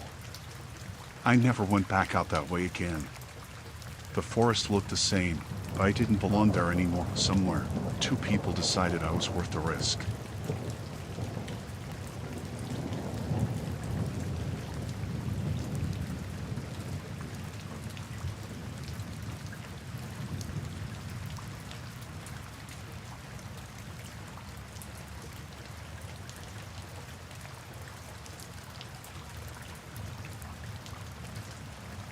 I'd been driving all day and figured I'd pull off on a side road just past sunset.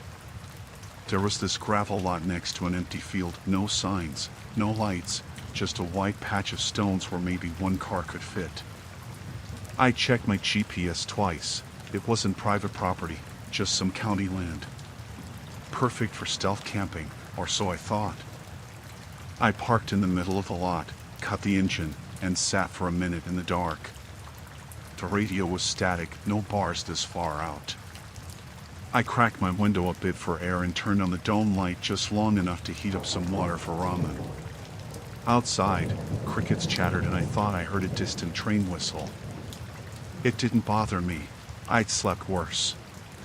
After I ate, I crawled into the back and zipped up my sleeping bag. I left 2 windows cracked so I wouldn't wake up stifled. My phone lay next to me, dead battery, and I figured I'd look at the map in the morning. At some point, I must have drifted off, but not deeply. A few hours later, I woke to the fan shivering like a rustling, low thrum against the body. At first I thought it was the wind picking up, but the doors were shut tight and the fence barely moved. My heart skipped when I heard a soft click like plastic snapping into place. I stared at the ceiling, listening. Outside, the crickets had gone quiet. Even the breeze had died. I lay there for maybe 10 minutes, sweat beating at my hairline, waiting for something else. But nothing came. The van sat perfectly still in the dark. Morning came slow.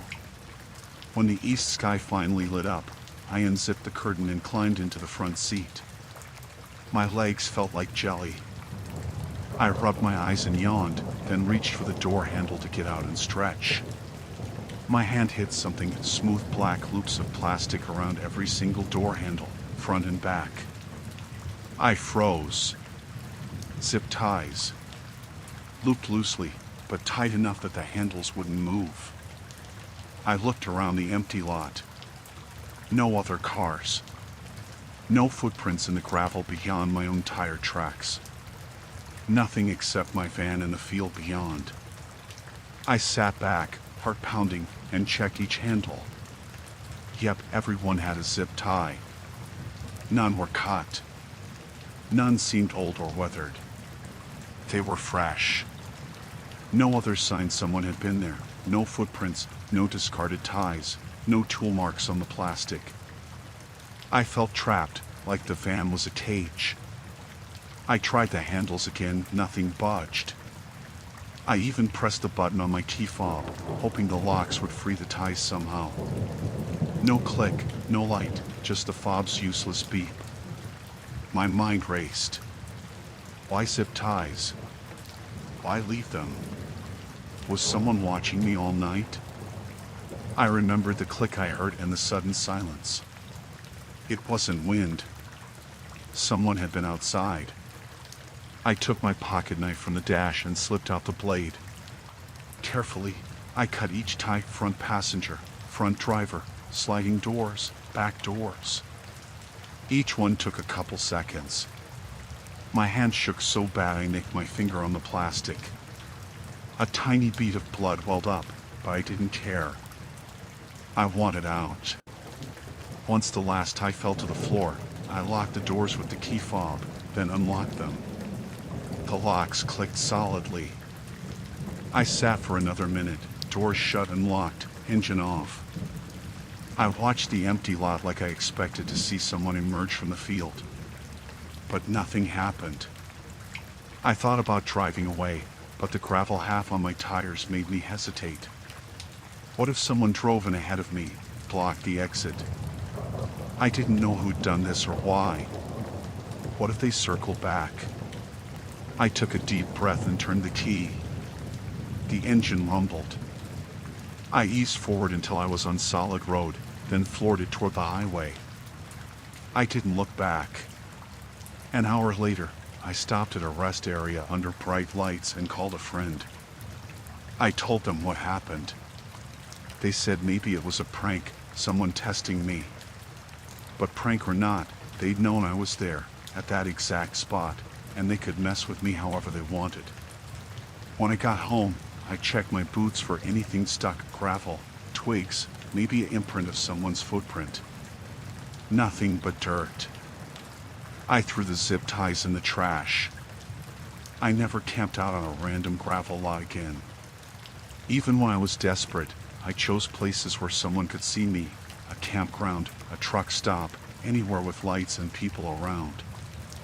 I didn't want to be alone in a spot where someone could slip in without a sound and tie me up from the outside, leaving me to wake inside my own prison.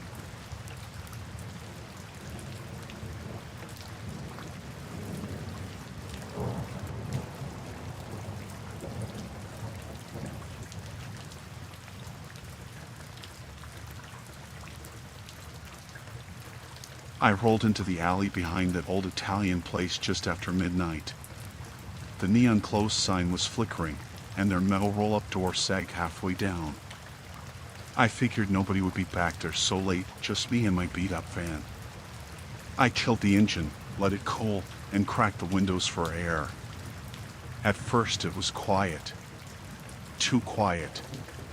The city's hush at that hour always threw me off. I heard it drip, probably the gutter over the restaurant, water dropping onto the concrete in slow, random beats. Trip. Pause. Trip. I lay back on the seat and watched the ceiling, feeling miles from home. I'd been on the road for days, chasing a temp job that fell through, so I was tired enough to sleep anywhere. I slapped a Costco blanket over my legs, tossed my phone under my pillow, no signal in this stretch, and closed my eyes. It felt like maybe 10 minutes later that I woke up to a distant siren wailing. Not too close, but loud enough to remind me I was in the city, not out in the woods like I usually camped. The siren faded, then the trip resumed in the same lazy rhythm. I dozed again, half dreaming I was back behind my old apartment, waiting for the bus. I woke for real when I heard scraping metal on concrete somewhere off to my right. My heart kicked in. The alley was pitch dark except for the weak spill of a streetlight at the mouth of the alley. I couldn't see past my mirrors. The scraping came again. Clink scratch, clink scratch. like someone dragging a bike chain. I froze, staring at the side window. My own breathing sounded loud in my ears. It stopped. I waited. 5 seconds later, I heard a shuffling step by the front of the van, then another by the sliding door. My muscles locked. I didn't want to breathe. Then a cat yelled from somewhere up the alley, sharp and sudden, and took off running. My tension cracked a little when I heard paws skitter off, fading away. But that scraping, those shuffles, someone had been there. I sank back, trying to tell myself it was a stray messing with a garbage can. The restaurant's dumpsters were 2 spots down, so maybe it was a raccoon. But a raccoon doesn't walk upright. I tapped the dash with a fingernail, nothing rattled. The van was locked tight. I stared at the ceiling, counting ceiling panels to calm down. I drifted off dozing again, but my dreams were restless, running from something I couldn't see. I woke again when the trip stopped entirely. The alley went dead silent, like someone hidden even the whole world. At 1:07 a.m., my door rattled hard. I bolted upright as if I'd been shot. The van shook under a pounding thump thump thump right at the back doors. My stomach dropped. "You stole her," a voice screamed, ragged and close. The whole van shuddered again. "Give her back." I yanked the curtain aside and peeked over the edge of the seat. The alley was empty. No one in the weak half-light, no silhouette by the dumpsters, nothing. I'd seen no cars pull in, so whoever it was had to be sneaking around in the dark. My hands felt numb, like they didn't belong to me. I tried the rear doors, locked. My key fob beeped, but the locks clicked no different. Fear bloomed in my chest. Give her back, the scream echoed once more. My voice caught, I couldn't answer. I had no idea who she was. I didn't know why someone thought I'd taken anybody. The pounding stopped. For a long minute, the only sound was my ragged breathing and the distant hum of traffic. I pressed my ear to the side panel. Nothing moved. I wiped my sweaty palms on my jeans. I had to get out. I reached behind the seat for my pocket knife, flicked it open, and tucked it into my waistband. I cracked the driver's side door open an inch and peeked out. The alley was empty, deserted. The closed restaurant door was just metal and shadow. I slid back in and closed the door fast. My pulse hammered. I leaned forward and reached for the steering wheel. I flicked on the headlights, bright white beams cutting through the darkness. The light revealed pavement and dumpsters. No one. The license plate on the front of the van was there, shining under the lights, but when I tried to shift into drive, my hand froze. The front plate looked wrong. The edges were jagged, and the screws were gone. My stomach lurched, someone had ripped it off in the night. I bent down to check. Sure enough, the license plate was gone. Nothing but 2 empty holes and rough metal around them. Whoever was out there had wanted to make sure I couldn't be identified. I slammed the door closed, heart thudding so hard I could feel it in my ears. My mind raced, no plate, someone screaming I stole her, pounding on my van, then vanished into thin air. I glanced at the rearview mirror and half expected to see someone sitting behind me. But it was just the alley and the flickering streetlight. I let out a breath I didn't know I was holding. Then I remembered the siren earlier. Police were around.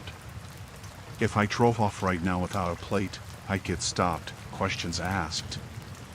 I needed a plan. I switched off the headlights and willed myself to think. The restaurant's front door had a keypad lock near it. Maybe someone lived or worked next door with cameras. I could knock and ask for help. Risky, maybe they were in on it. But I had to try something. I crept to the front of the building, knife in hand, footsteps soft on the gravel. No movement inside. I rapped on the metal door once, twice. No answer. I pressed my face to the window, dark. I shone my phone light through the glass. Nothing. Then I heard a car door slam behind me. I spun. A white sedan sat idling at the mouth of the alley, headlights off, engine quiet. I couldn't see the driver. My blood ran cold. I had two options: run back to the van with this guy watching, or go further down the dark alley. I chose the alley. I backed away from the restaurant door, keeping to the shadows, and jogged toward the street. My hand shook so bad I nearly dropped the knife. I slipped past the sedan without breaking stride. I risked a glance. The driver window was up, tinted too dark to see inside. The car hadn't moved. I burst onto the main street, heart pounding, and jogged toward a brightly lit 24-hour gas station 3 blocks away. I didn't stop until I was under the harsh fluorescent canopy, standing by the pumps. I pressed my back against the station wall and slid down, knife still in hand. Inside, I called the police. I told them someone ripped off my plate, screamed at me in an alley, and now I was afraid to go back. The dispatcher said they'd send a unit, but it might take a while. I waited in the station, sipping coffee, until a patrol car showed up. I pointed them down the alley. They went in, lights flashing, and I watched from inside as they combed the gravel lot. They found no plates, no footprints, nothing. When they came back, they told me to drive carefully, get my plate replaced, and stay in well-lit areas. I thanked them, paid for more coffee, and got back in my van. I drove out of that neighborhood slow, headlights on high, mirrors checked every few seconds.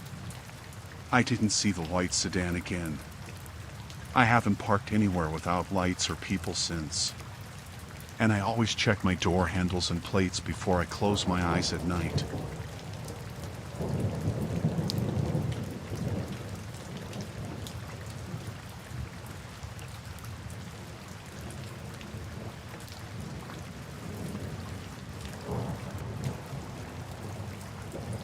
I'd been driving since mid-afternoon, chasing daylight into the mountains. By the time I hit the dead-end road, it was dusk and the trees were swallowing the last of the sun. The road was little more than a gravel track, flanked by pines so close their branches almost met overhead. I pulled my van as far off the tire ruts as I could, killed the engine, and sat for a minute listening to how quiet it was. No cars, no voices, just the hush of needles falling in the woods. I popped the sliding door open and stepped onto soft ground, every crunch of gravel under my boots loud enough to wake someone 100 yards off. I took a quick look around, just trees, mossy boulders, and a moss-covered sign that said rodents in peeling white paint. I made ramen on the camp stove, slurped it down, then rinsed my bowl with lake water I carried in a jug. The air smelled damp, like green wood and earth. Perfect. Back inside the van, I set up my mattress and covered the windows with reflective shades I'd cut to fit.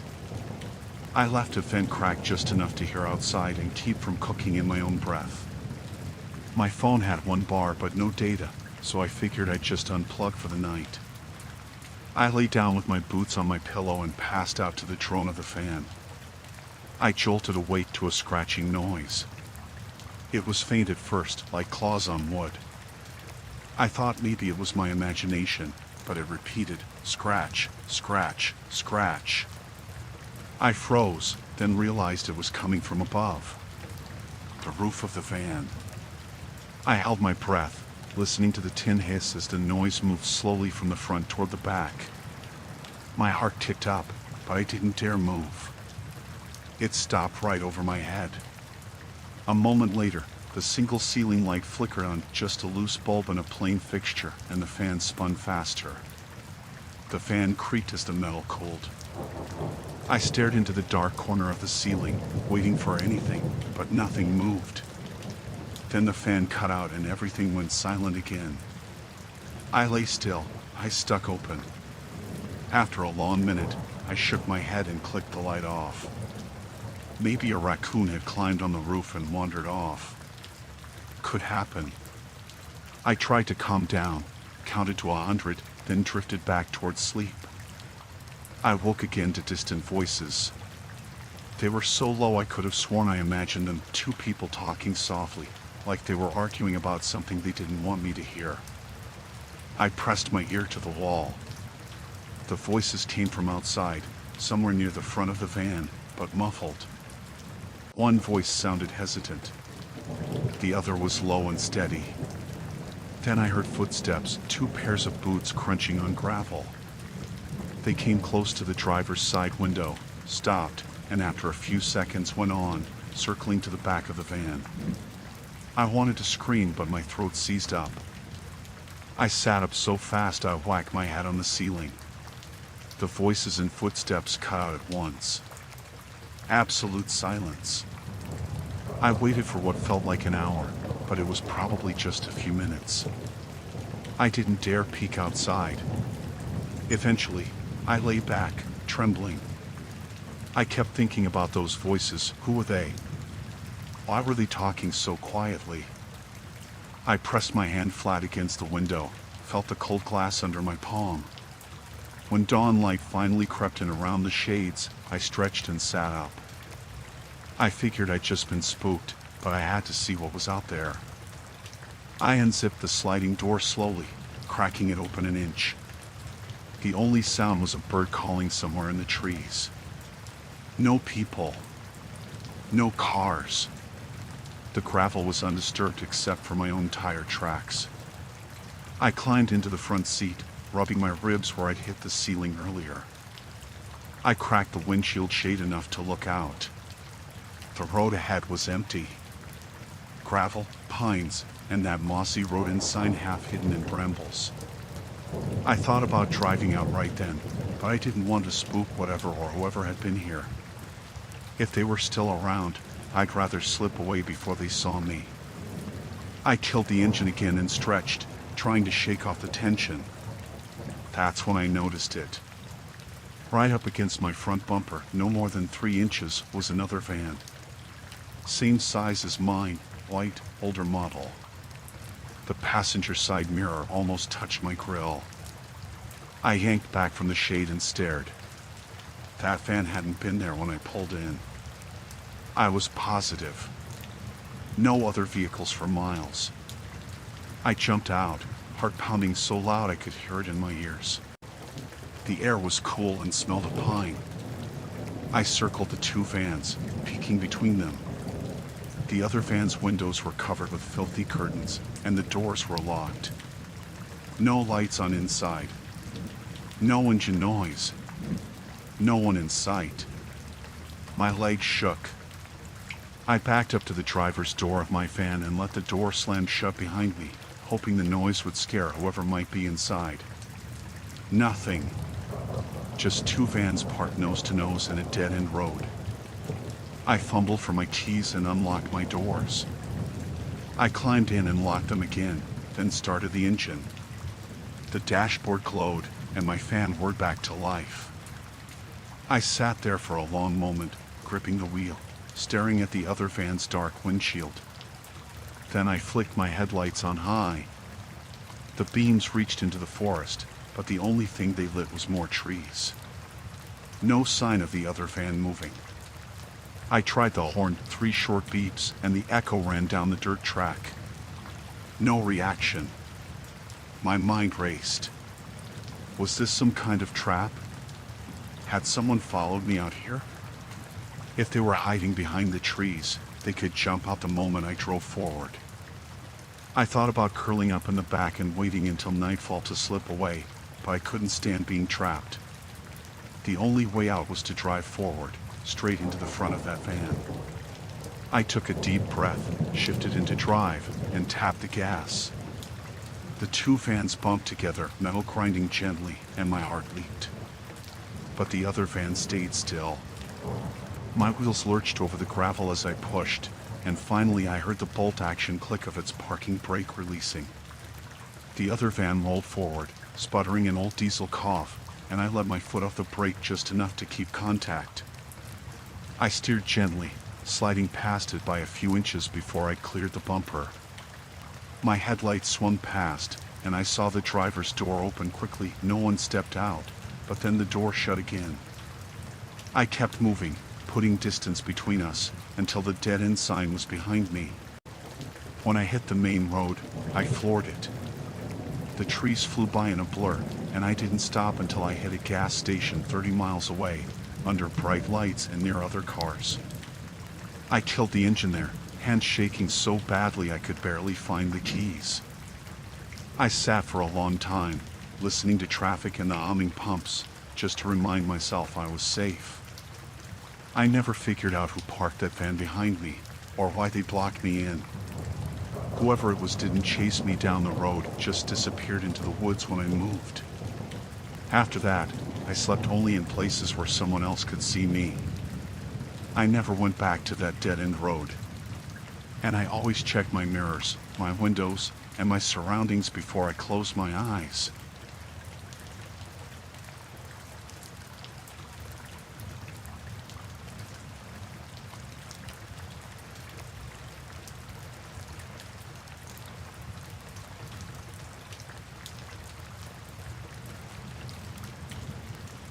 I pulled off the forest road just before sunset, spotting a turnout big enough for my van and my dog, Milo, to stretch out. The sky was a bruised purple, and the pines whispered above us. I killed the engine, cracked a window, and unhooked Milo's leash. He sniffed the ground, circling once, then curled up on the passenger seat. I figured we'd camp here for the night, finish the drive in the morning. I boiled water for pasta, half listening to the hiss and pop of the stove. A distant crow called, then everything went quiet, too quiet, like the whole forest paused. I peered out the windshield. No elk herd, no headlights, just mossy trunks fading into dusk.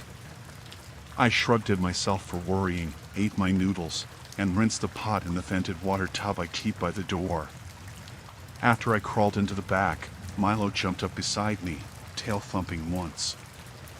I slid the curtain shut, leaving just enough light to see the outlines of my boots by the door. The air smelled of pine sap and cold earth. I left it vent cracked and turned on a small fan. It whirred softly, a constant reminder I wasn't anywhere fancy. I was half asleep when I heard it, a soft snap, like someone cracking their knuckles, but tense. I thought Milo might have bumped the pipe or something. Then another snap, closer. My eyes flew open. Milo's ears stood up. He crawled low in his throat, a rumble that didn't fit his usual calm. I thought maybe a branch fell or an animal passed along the roof. I lay still and listened. The fan's hum filled my head, but beneath it, I heard faint footsteps crunching on gravel. Not deer, those are softer, more erratic. These were even steps, deliberate, pacing out a short path by the driver's side. My heart beat up in my throat. Milo crawled again, louder, head pressed against the curtain. I reached over and patted his side. He stayed tense, eyes fixed on the window. I didn't move to peek. Instead, I counted breaths, mine in, mine out, trying to stay calm. After 30 seconds, the crunching stopped. I waited another minute. No more snaps. No more steps.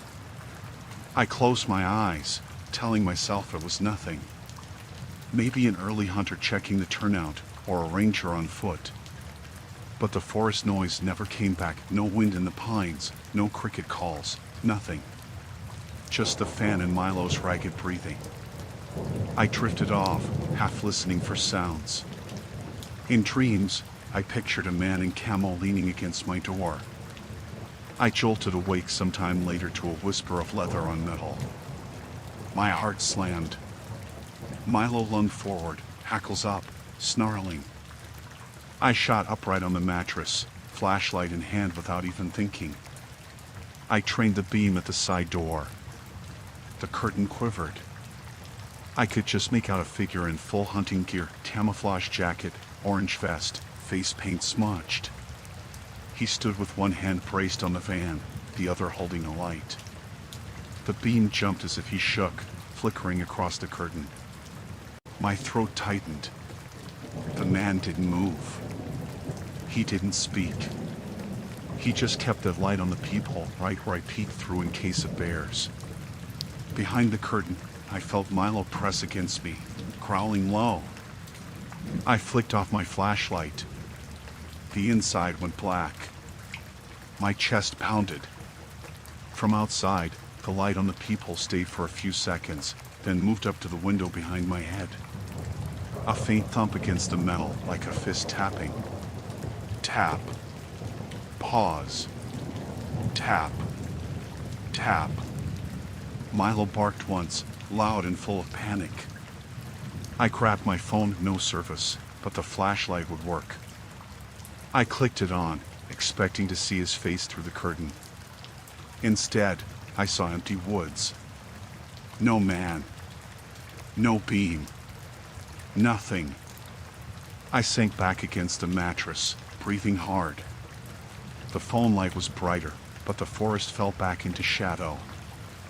I whispered Milo's name. He licked my hand, panting. I stayed frozen until the phone timer in my head hit 5 minutes. Then I turned the fan off, fed Milo his water, and tiptoed to the driver's seat. I kept my phone light on my lap and looked through the windshield. No headlights, no figure, just the dead end of the turnout and the dark forest beyond. I tried the engine, nothing. Battery dead. Great. I set my jaw and opened the door, knife in hand. Milo stayed close.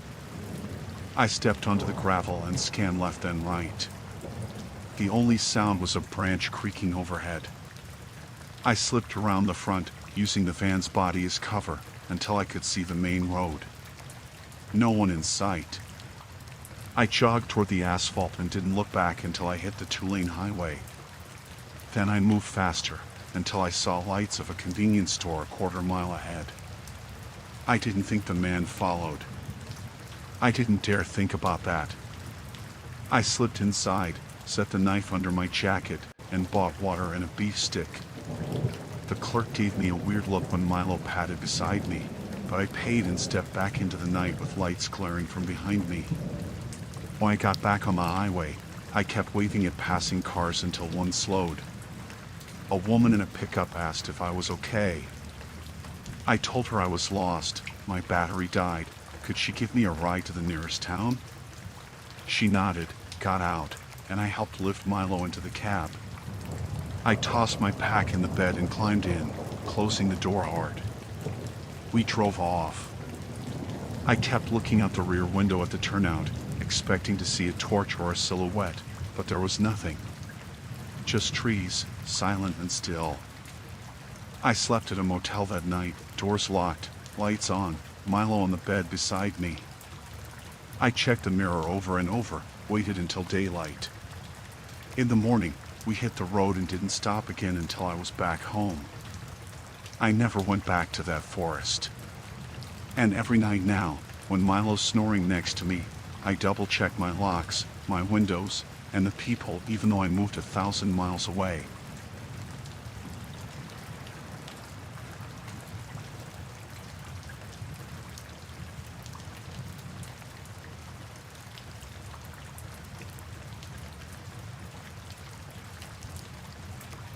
I parked on the edge of that rundown last stop just after midnight.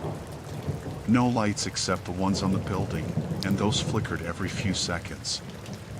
I killed the engine, cracked the windows just enough for air, and set my phone on the dash to charge.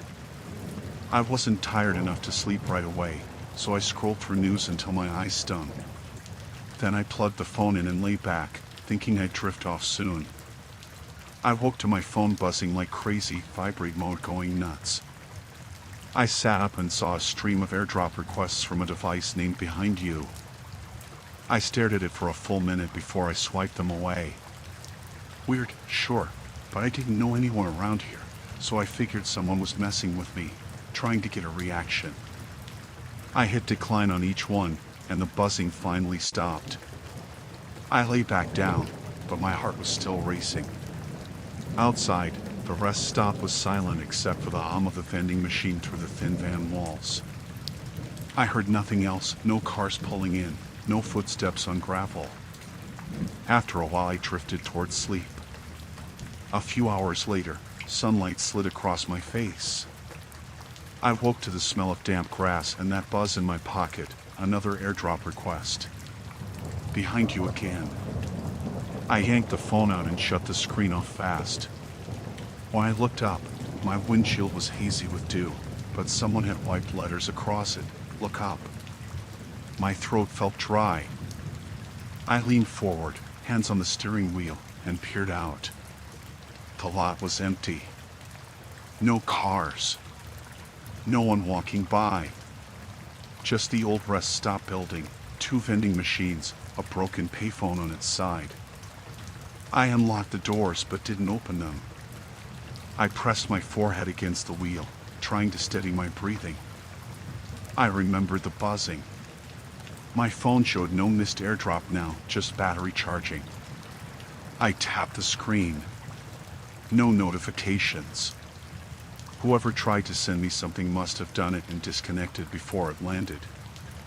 I shook my head and reached for the windshield wiper switch, but paused. If I cleared the message, I might miss something. I decided to leave it. I opened the driver's door a crack, enough to peek out. The grass was wet. My tire tracks were the only ones in the gravel. I scanned left and right. Everything looked normal. The highway on-ramp hummed faintly a quarter-mile away.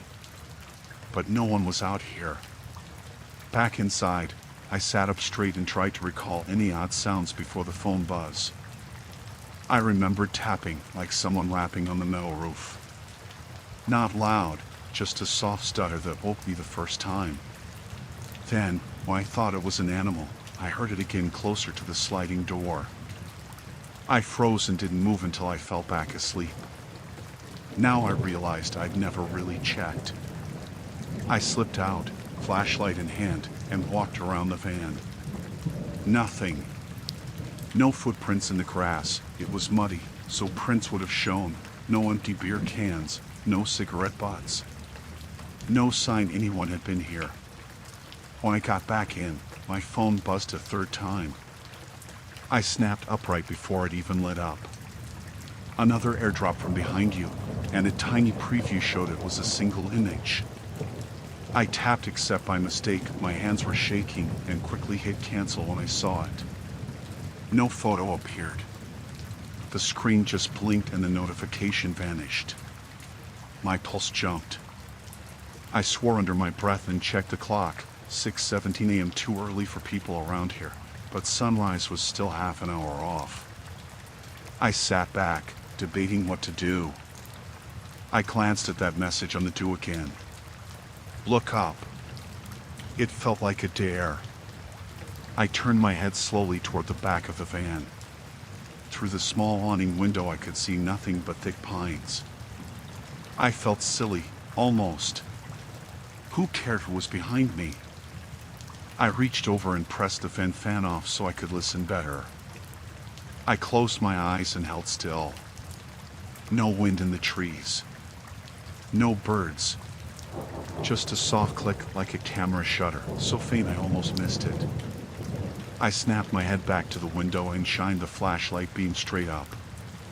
The roof of the van was a few feet above me. I poked my head out the window and looked up between the branches. The sky was slate gray, but I saw something pale against it, balanced on the corner of the van's roof. I climbed out fast, feet slipping in the grass, and ran to the front. My flashlight caught the edge of someone's pale cheek. They were lying flat on top of the van, chest down, arms hugging the gutter. A dark hoodie covered their head, and I thought I saw a phone in their hand, aiming at me. I skidded to a stop, heart pounding, and they rolled off like a spooked cat, landing on their feet behind me in a crouch. We stared at each other. The van blocked them from nearly any angle a camera would see. They wore gloves, and I saw the camera shutter of a phone. They took a half step closer, and I realized they were young, mid-20s, skinny, that dead-eye look of someone who'd practiced this. "Stop," I said, but my voice cracked. "What do you want?" They stood up straight and looked at me. No smile, just that hoodie pulled low. Then they reached into their pocket and pulled out my license plate, the metal plate with my registration that should have been on the bumper. They held it up, read it, then tossed it to the ground. I felt a cold wave down my spine. "Give it back," I said, but they just shook their head and pocketed it. Birds started singing as the sun crested the pines. The early morning light lit the clearing. The kid took a step back, hands in pockets again. My head felt fuzzy. I tried to think. I remembered the keys in my pocket. I fumbled the knife from the dash and flicked it open. Without thinking, I lunged forward one swing, but I missed. The blade grazed the sleeve of the hoodie. They yanked back, startled, and I grabbed my license plate off the ground. They watched me, silent. I backed up toward the road, holding the plate like a shield. The kid didn't move. The morning traffic on the highway was starting, occasional cars passing a quarter-mile off. I had a split second to act. I dashed for the driver's door, unlocked it, and slid in. I slammed it shut, locked it, and revved the engine.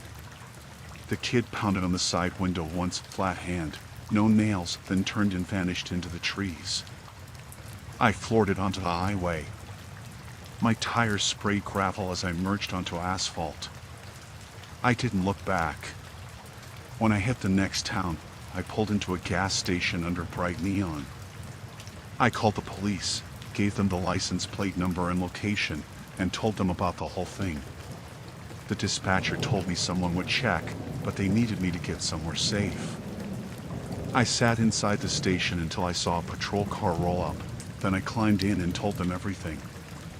They drove me back to the rest stop, 2 officers with flashlights tapping around, finding no one. No prints, no hoodie. They said someone had been watching me for a while, knew where I'd sleep, and tried to freak me out with the phone and the camera trick. They called it stalking, and I called it the scariest thing I'd ever felt, having someone outside my van in the dark, sending a message through doing phone buzz, and then appearing overhead without a sound. I didn't wait for them to clear the scene. I got a ride to the nearest motel, doors locked, lights on, TV blaring. I held my license plate in my lap and didn't let go until morning, when I swapped it out and got on the road again.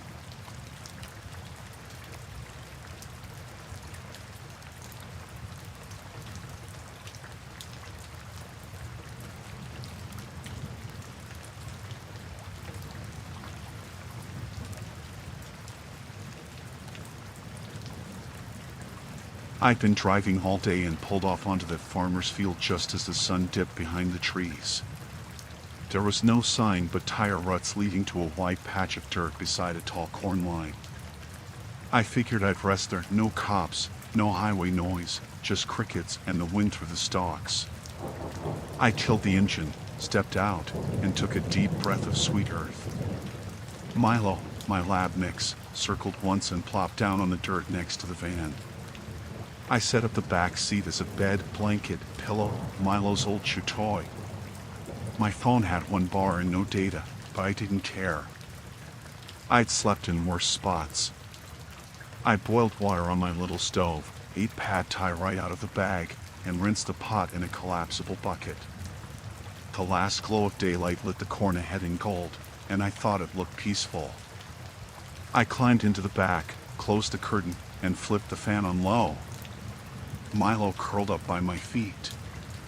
Somewhere after midnight I woke to a dragging sound. Soft, deliberate, like a stick scraping metal. I lay still and listened. It moved from front to back, slow and steady. My heart picked up. I rolled onto my elbow and peeked through the tiny gap at the bottom of the curtain. A long, thin branch scraped along the driver's side, leaving faint scratches in the paint. I held my breath, and the sound stopped. Milo's ears were up. He didn't bark, just watched the window. I didn't dare move. After maybe 10 minutes, when I thought I'd lose my mind lying there, the tapping started on the passenger side. Tap, pause, tap tap, like someone testing the door handle or a window frame. I wanted to shout, but my throat felt raw. I strained to hear anything else, footsteps, voices, but there was only the distant hoot of an owl and that tapping. I waited it out until the tapping faded, then sat up and rubbed my eyes. My ribs ached from staying still. I grabbed my phone, still 1 bar, and flicked on the flashlight. The light hit the curtain, making a sliver of brightness. I eased up, flashing it over the body of the van. No shadow, no one crouched. Just the corn, still and dark. My legs felt like jelly. I thought about calling the cops, but figured no signal would kill that. So I tiptoed to the front seat, flashlight tucked under my chin, and peeked through the windshield. The lot was empty except for my tracks and a thin moonlight stripe along the corn's edge. Nothing moved. I closed the curtain and leaned back, heart still racing. What if someone was hiding in the corn? Watching me all day, waiting until I fell asleep? I rubbed Milo's head. He whimpered softly but stayed by my side. I tucked the phone under my pillow and tried to sleep facing the back door, but the quiet felt too loud. Every little noise, a twig snapping, the fan clicking, echoed inside my skull. I must have nodded off because I jerked awake to a rustle and a soft groan against the side of the van. The fan was off. I reached over and shut it down without realizing. The sound was just outside the sliding door. My pulse thundered. I flipped the phone light back on, heart in my throat, and flung the curtain aside. No stick this time, just a shadow of cornstalks outlined by moonlight, inches from the glass. I leaned out, trying to see between rows. The rustle came again, farther down, like someone stepping on dry leaves. I snapped the curtain shut and sat in darkness. Milo crawled low. I pressed my hand to the wall, feeling the fan tremble from his barking. He was right, something was out there. Time dragged. I watched the clock on my dash, 2:43 a.m. I debated leaving the engine running for the noise, but I knew a running van would draw a flashlight or a shout. I stayed quiet, counting breaths, willing the corn to stay still. At 4:07 a.m., a whisper hissed, barely louder than my own breath. I froze. Someone stood at the passenger window, low enough I didn't see more than the tip of a hunting cap. Then the whisper again, "Let me in." I grabbed my pocket knife, thumb on the flipper, and shoved against the door. "Go away," I hissed, voice shaky. No answer. A finger tapped on the glass, light, precise. Tap, tap, tap. Like Morse code. Milo snarled and knocked into the wall. The van rocked. I could smell someone's breath on the glass, sour, cold. I slammed my hand on the door unlock, but it stayed locked. I tried the handle, nothing moved. "I'm calling the cops," I said, though I knew there was no signal. The tapping stopped. The rustle of corn went silent. For minutes, nothing. Then footsteps, heavy and slow, receded into the darkness. The tapping returned at the front, click, click, slow. I sat, knife in hand, until the first pale light of dawn touched the corn. Milo whimpered and licked my wrist. I pressed my face to the curtain slit and peered out. No one. No tracks other than mine. The van's hood was clear, no stick. My skin prickled. I got out as quietly as I could, leaving the sliding door closed, and walked to the back. The corn was still. The ground was firm, no footprints. I shined the light in straight rows, nothing. I circled the van, checking all sides. The grass was flattened where I'd walked. No signs of someone hiding, No fresh sticks. Just my van alone in the big field. I checked the lock again, solid. I slid back inside, heart still hammering. I started the engine, but it sputtered. I turned the key again, nothing. Battery dead. The radio blinked, then went dark. My jaw clenched. I was stuck. Milo whimpered. I grabbed my keys and knife, squeezed into my boots, and let him out the side door. I closed it behind me and snapped the keys in my pocket. I guided him toward the gravel road. The field was silent. The woods beyond were silent. I stuck to the edge of the corn, away from the stalks, shining the phone light ahead. After maybe 100 yards, I saw tire tracks in the gravel, 2 sets, old, fading toward the highway. I followed them out of the field, stepping on loose stones, careful not to stumble. The distant hum of a car engine reached me as I crossed the asphalt. I walked to the highway and managed to flag down a pickup a few minutes later. The driver, a guy in a high-vis vest, nodded when I told him about the van. He gave me a ride back, us pulling into the field with headlights blazing. We found the van, jumped the battery, and I got back in to start it. It coughed to life. I thanked him and drove away, the headlights cutting through the corn line until it vanished behind me. I passed the turnout at 20 miles an hour, tuned to the humming road. Milo curled up in the passenger seat, tail thumping once, safe at last.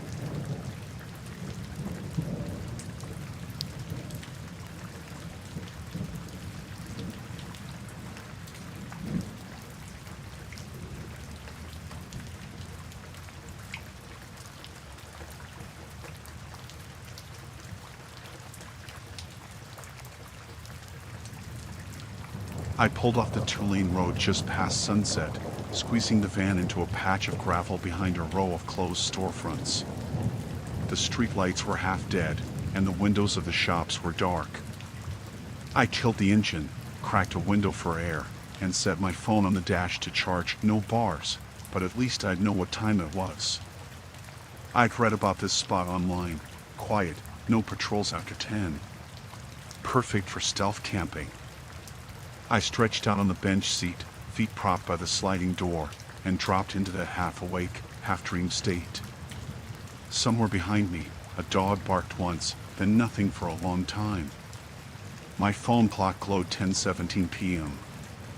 At 10:32 p.m., I woke to a faint beep, like an old alarm clock in the back of my head. I sat up and listened. Nothing, no cars, no footsteps. I rubbed my eyes and lay back down. 10 minutes later, at exactly 10:47, the beep came again. Short, electronic, and distant, but coming from outside. I zipped the curtain aside an inch and peered out. Gravel lot empty except my tired van. No glowing lights, no shadows moving. I shut the curtain and lay awake, waiting for the next one. At 11:02 it beeped again. I shoved my phone in my pocket and opened the sliding door a crack. The air was cool, smelled of dry asphalt and wet grass beyond the pavement. I scanned the lot with my eyes, but everything stayed still. The beeps were so soft I was never sure exactly where they came from. I closed the door and sat on the seat edge, my heart pounding. Maybe the van's battery indicator? No, that only gave me a single tone when power was low. I checked the fuses earlier. Nothing made sense. At 11:17 I heard a car engine idling down the street. The lights spilled over the storefronts, but whoever it was stayed on the main road. I didn't see the car. It didn't turn into the lot. It just passed, engine droning away into the distance. Beep at 11:32. I counted them out on my fingers. 7 so far. I was too tired to stay mad. I yawned, clicked off the dome light, and tried to sleep. Sometime after midnight I woke to rustling, the refrigerator cycling in the van, I thought. Except I hadn't plugged it in, no power. I glanced at my phone, 12:02 a.m. I lay still. The rustle turned into a barely audible shuffling, like someone stepping on the gravel right at the edge of the streetlight's cone. Then the crackle of broken glass underfoot. I held still until it faded. At 12:17 the beep came again. My head snapped up. The sound felt close, like it was strapped to the underside of the van. I pressed my ear to the floorboard. Nothing but the steady hum of the charging phone. Morning light began to stain the curtains pale gray. Somewhere around 5:47 a.m. the final beep beep. That one echoed for a full second, louder than the rest. I threw back the curtains and jumped out onto my elbows. The lot was empty. No cars. No people. I stood up and peered under the van with my flashlight. My heart thudded when I saw a small black box stuck to the rear axle with two round magnets. About the size of a pack of gum, with a little LED flickering red every time it beeped. I crouched and shone the light on it. A thin wire curled around the axle. No labels, no brand, no obvious way to pry it off. The magnets were strong. I tried to tug it free with gloved fingers, but it only slipped slightly before snapping back in place. I felt trapped, like someone had been in my back door at 2 a.m., attaching this thing while I slept. I imagined a guy crouching in the weeds, face half hidden, listening for the next beep to confirm it was working. I went around front to stretch my legs, flashlight scanning the storefront windows, shattered one pane, but that crack was old. No sign of fresh footprints. The gravel was too packed to show tracks. I felt cold sweat on my neck. I snapped the knife open and, with the edge, scraped at the box's seam until the case popped apart. Inside, a tiny circuit board and a battery, and a little buzzer under the board. I yanked out the buzzer and flicked the battery out, then clipped the wire. A small puff of dust rose from the magnets, and the LED went dark. I snapped the case back together poorly and stuffed the whole thing in my jacket pocket. I knew better than to leave evidence lying around. I hoped whoever planted it would never spot it missing. My hands shook when I climbed into the driver's seat. I stared at the rearview mirror, expecting to see headlights staring back. Nothing. I started the engine, lights off, and eased onto the pavement. My pulse was still high as I rolled past the storefronts. When I hit the main road, I checked my phone and messages from friends wondering where I was. I hit send on a quick text, pretending I'd slept in. Then I conned it. I didn't take the nearest exit. I kept driving until I reached a well-lit gas station with a 7 a.m. crowd, clerks and customers moving around. Under those fluorescent bulbs it felt safe. I wiped the box off on my jeans and tossed it in the trash by the pumps. The rest of the drive was all highway. I kept my eyes on the mirrors, saw nothing following. When I got home a few hours later, I parked in my driveway, locked all the doors, and checked under the axles again. No box, no magnets, nothing. I figured someone wanted to track me, a creep with a GPS logger, but the only record I had was that little black thing in a garbage bin, dead as the lot behind that quiet town.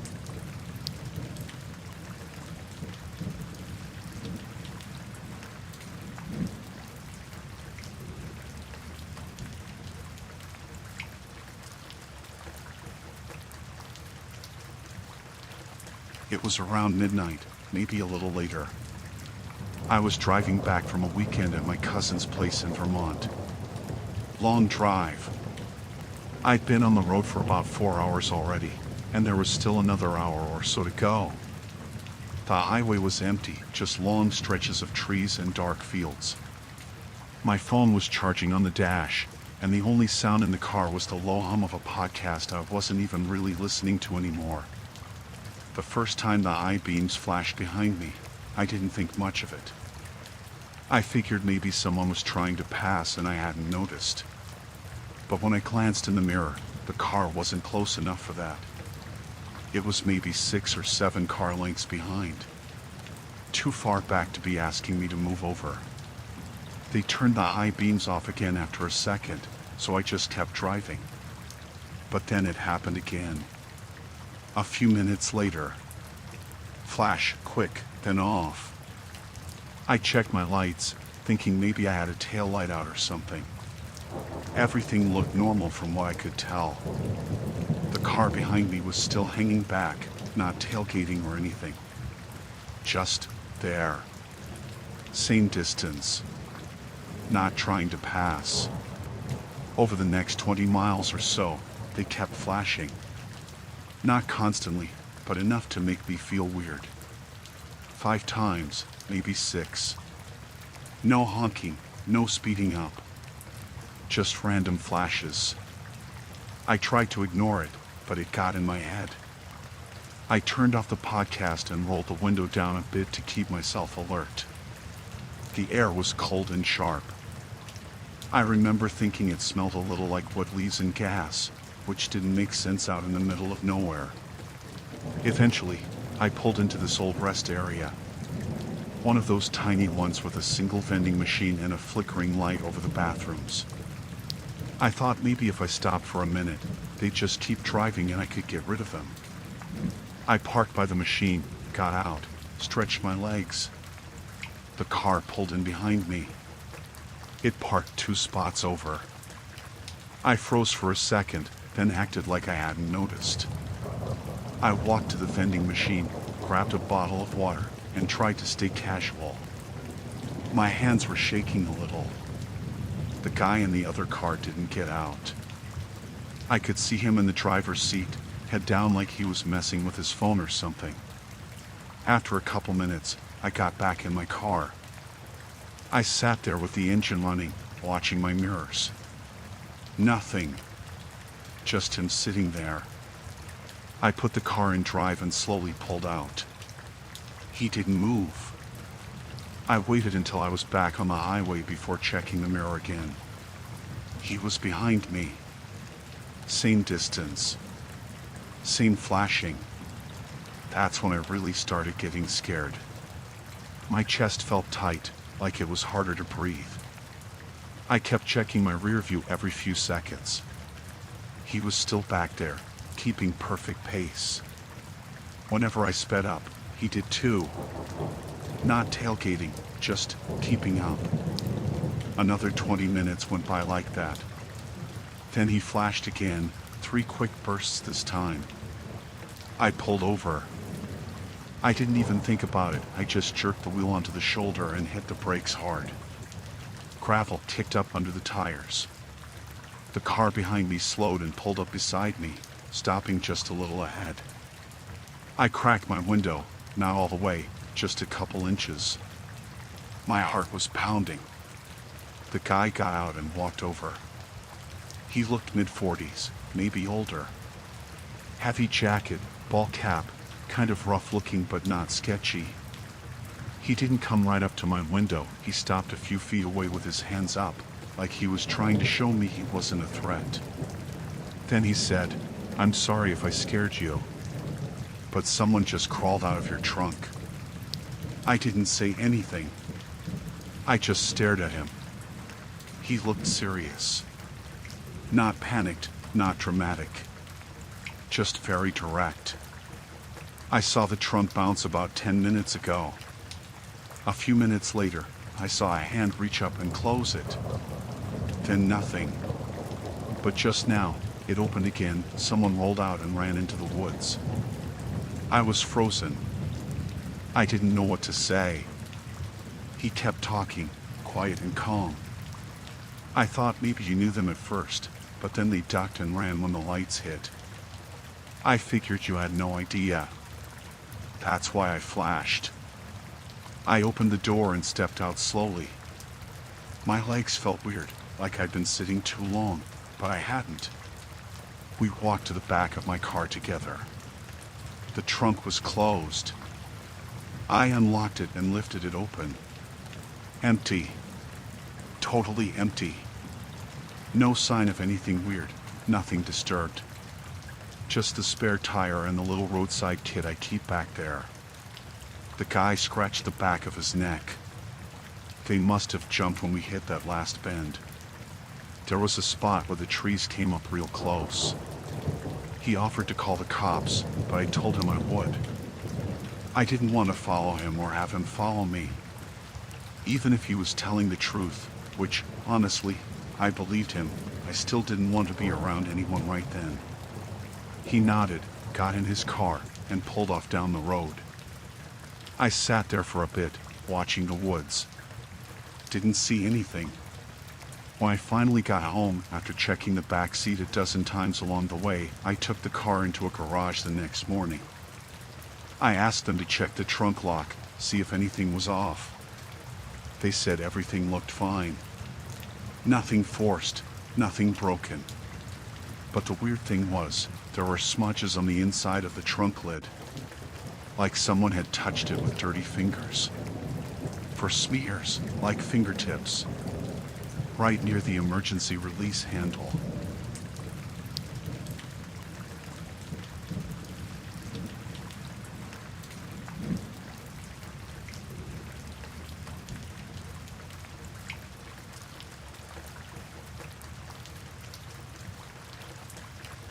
My back tire blew out around 11:40 p.m., maybe closer to midnight. I was about 20 miles outside of town, middle of nowhere. I'd taken the long way home after visiting my sister, just felt like driving and clearing my head. The road was a 2-lane stretch, not much traffic even during the day, and at night it was dead quiet. I'd passed maybe 2 cars in the last half hour before it happened. It wasn't loud, just a pop, and then the car started pulling hard to the right. I managed to get it onto the shoulder without freaking out. I sat there for a second, hazard lights ticking. There was no shoulder light, no signs, just me and the dead dark trees past the ditch. I got out and checked. The back passenger tire was shredded. I had a donut in the trunk, but I hadn't changed a tire in years. Still, I figured I'd try. I got everything out, and I was crouched next to the wheel with the jack when I heard a car slow down behind me. The tires crackled on the gravel, and headlights spilled over my legs. I stood up fast and turned. It was a dark SUV. I couldn't make out the driver at first because the lights were in my face. Then they switched off, and the guy rolled down his window a few inches. "You all right?" he called out. I nodded, but I stepped back a little. "Yeah, just changing the tire." "You need help?" "I'm good, thanks." He didn't drive away. He just stayed there, engine running. I noticed his window was only cracked open, like 2 fingers width. "You sure?" he said again. Not a great spot to be stuck. "I appreciate it, but I'm okay." He didn't answer. Just sat there. I waited, trying not to look like I was watching him too hard. After a few seconds, he rolled up the window and pulled forward slowly. He didn't speed off, just crept ahead and then parked maybe 30 yards up the road, on the opposite shoulder. His taillights stayed on. I stood there holding the jack, watching those red lights. I thought maybe he was waiting for something. Maybe making a call, or just pulling over to get out and walk back to help. But the doors never opened. After maybe 5 minutes, I tried to shake it off. I got down and started working on the lug nuts, glancing up every so often. His car never moved. At one point the brake lights flared like he tapped them, then dimmed again. I started sweating, even though it was probably 50 degrees out. My hands weren't working right, and I kept fumbling the wrench. The guy's SUV just sat there. Then I heard a car door shut. I froze. Looked up. His SUV was still shut up tight. I stood slowly and scanned around. No one. Just trees and road. I thought maybe I'd imagined it, or maybe a door slam echoed from further away. But there were no other cars. No houses. Nothing. I packed up the tools. Decided to drive on the flat if I had to. As I shoved the jack back in the trunk, I heard gravel crunching, like footsteps. I slammed the trunk and turned toward the sound. Nothing. I was done playing around. I got in the car, started it, and pulled back onto the road. I passed his SUV, and I glanced over. I could barely see him, his head turned slightly, like he was watching me. He didn't move. I drove about 5 miles on the flat until I hit a wide turnout. I pulled over, left the car running, and called roadside assistance. They said a tow would be out in about 45 minutes. I sat there, scanning my mirrors, doors locked. Every car that passed made me flinch. About 20 minutes later, headlights showed up in my rearview mirror. It was the same SUV. I knew because of the shape of the headlights, one of them had a faint flicker, like it wasn't fully secure. I slid down in my seat a little. He didn't stop behind me.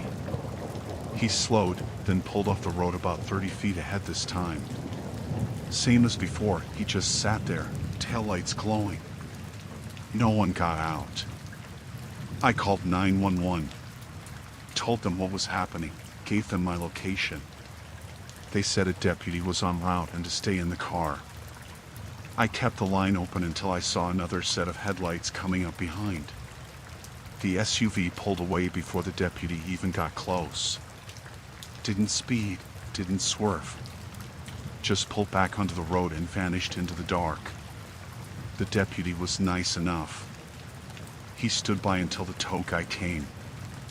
I didn't tell him everything, just said the guy had stopped, made me uncomfortable, then followed me. He offered to take a report, but I said I just wanted to go home. They loaded up the car, and I rode with the tow guy. He didn't talk much, and that was fine by me.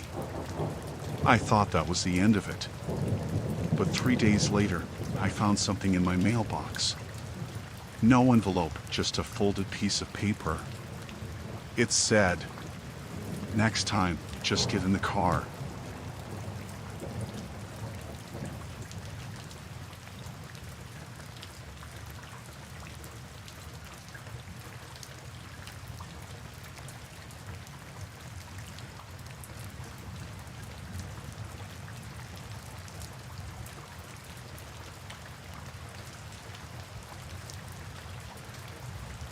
I was driving back home from a weekend trip and had stopped at a rest stop to stretch my legs.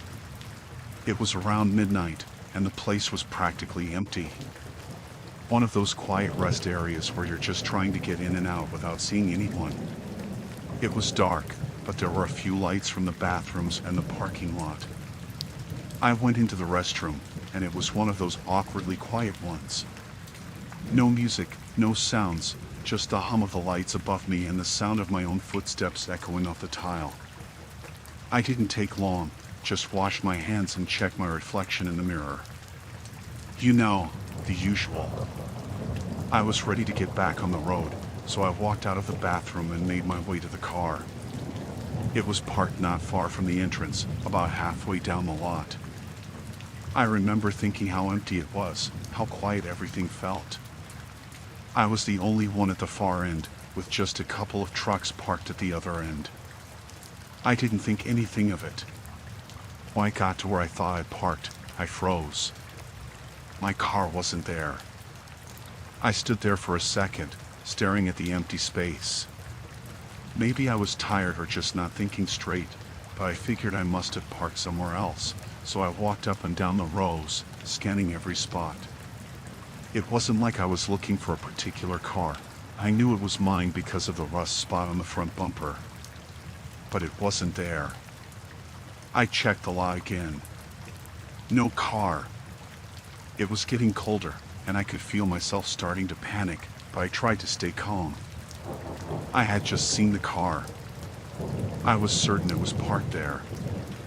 I started pacing around, trying to wrap my mind around it. Maybe I was going crazy. Maybe I left the keys on top of the car and someone had taken it. Maybe it was just a weird mistake, but that didn't make sense. I checked my pockets, even though I knew I hadn't taken anything out, but nothing. No keys, no wallet, no phone. I could feel my stomach drop. The dread started to set in. I went back to the bathroom, hoping maybe I dropped something, but it was empty now. I was starting to freak out at this point. There were no other cars around, and the trucks parked in the lot weren't moving. I went to the vending machines to try and get some kind of help, but there was nobody inside the small area. I pressed the button to call for help at the rest stop, but it just buzzed a few times before cutting off. Then I heard something. It was faint at first, just the sound of footsteps. I turned quickly, half expecting to see a fellow traveler or someone else who was stuck there, but no one was around. The footsteps weren't loud or close, but they were coming from somewhere behind the building. The hairs on the back of my neck stood up. I didn't know what to do. I had no phone, no way to call anyone. The only thing I could think was to walk toward the parking lot's entrance and see if there was anyone around.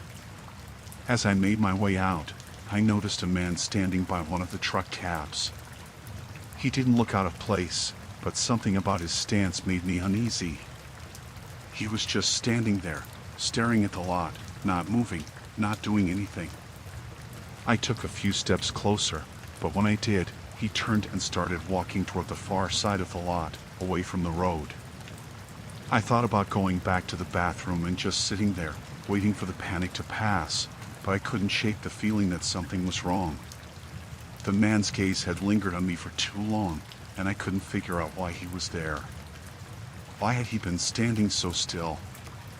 I made my way to the exit of the rest stop, looking around constantly. The darkness outside felt suffocating, and I could hear the wind picking up. There was no one else around. The only car was mine, and it wasn't where I left it. I stepped into the parking lot again, my eyes scanning the area for my car, my phone, anything that could give me some sense of control. The closer I got to the lot's entrance, the more I realized how completely alone I was. The trucks weren't moving, no one was passing by, and the lights seemed dimmer than before. Suddenly, I heard the sound of a door opening, just behind me. My heart dropped. I turned quickly, expecting the man I had seen earlier to be there, but no one was standing in the lot. The door had opened from one of the trucks. I didn't know why it felt so ominous, but it did. Something was wrong. My chest felt tight, and I started to walk faster, hoping I could make it to the main road where I could find some sign of life. But before I could take another step, I heard the sound of tires on gravel, soft at first, then louder as if a car was pulling in.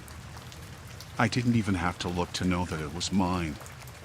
There was no other car around, and the sound was coming from the direction where I'd last seen my car.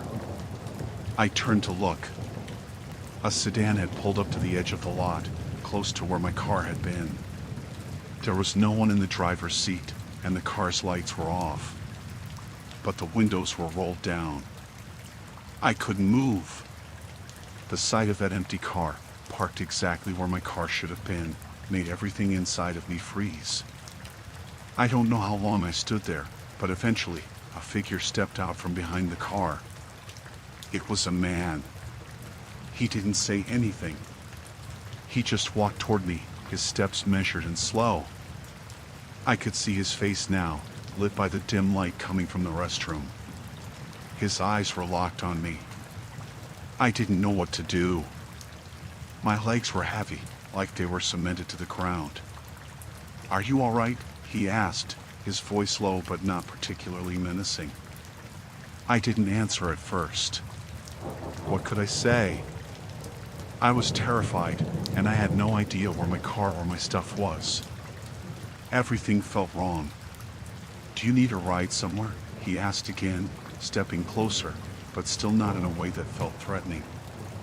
I didn't even respond. I just backed up a few steps, trying to figure out what to do. Finally, I turned and ran for the exit, not looking back once. I didn't stop until I hit the first main road, where I flagged down a passing car. I don't know who that man was or where he came from, but I never went back to that rest stop again. I don't know what happened to my car. I don't know what happened to my phone or my wallet. But I know I'll never forget the sound of that door opening and the way he just stood there, waiting.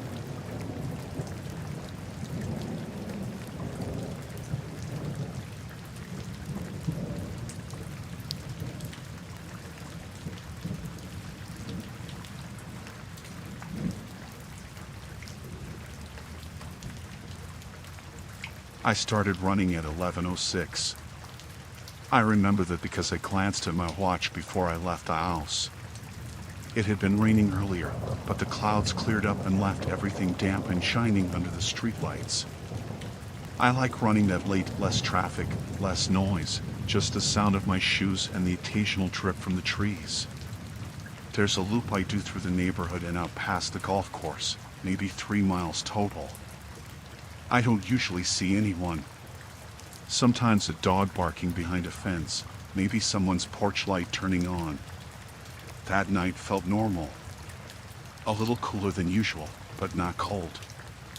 My breath fogged a little when I exhaled. The first weird thing happened about halfway through.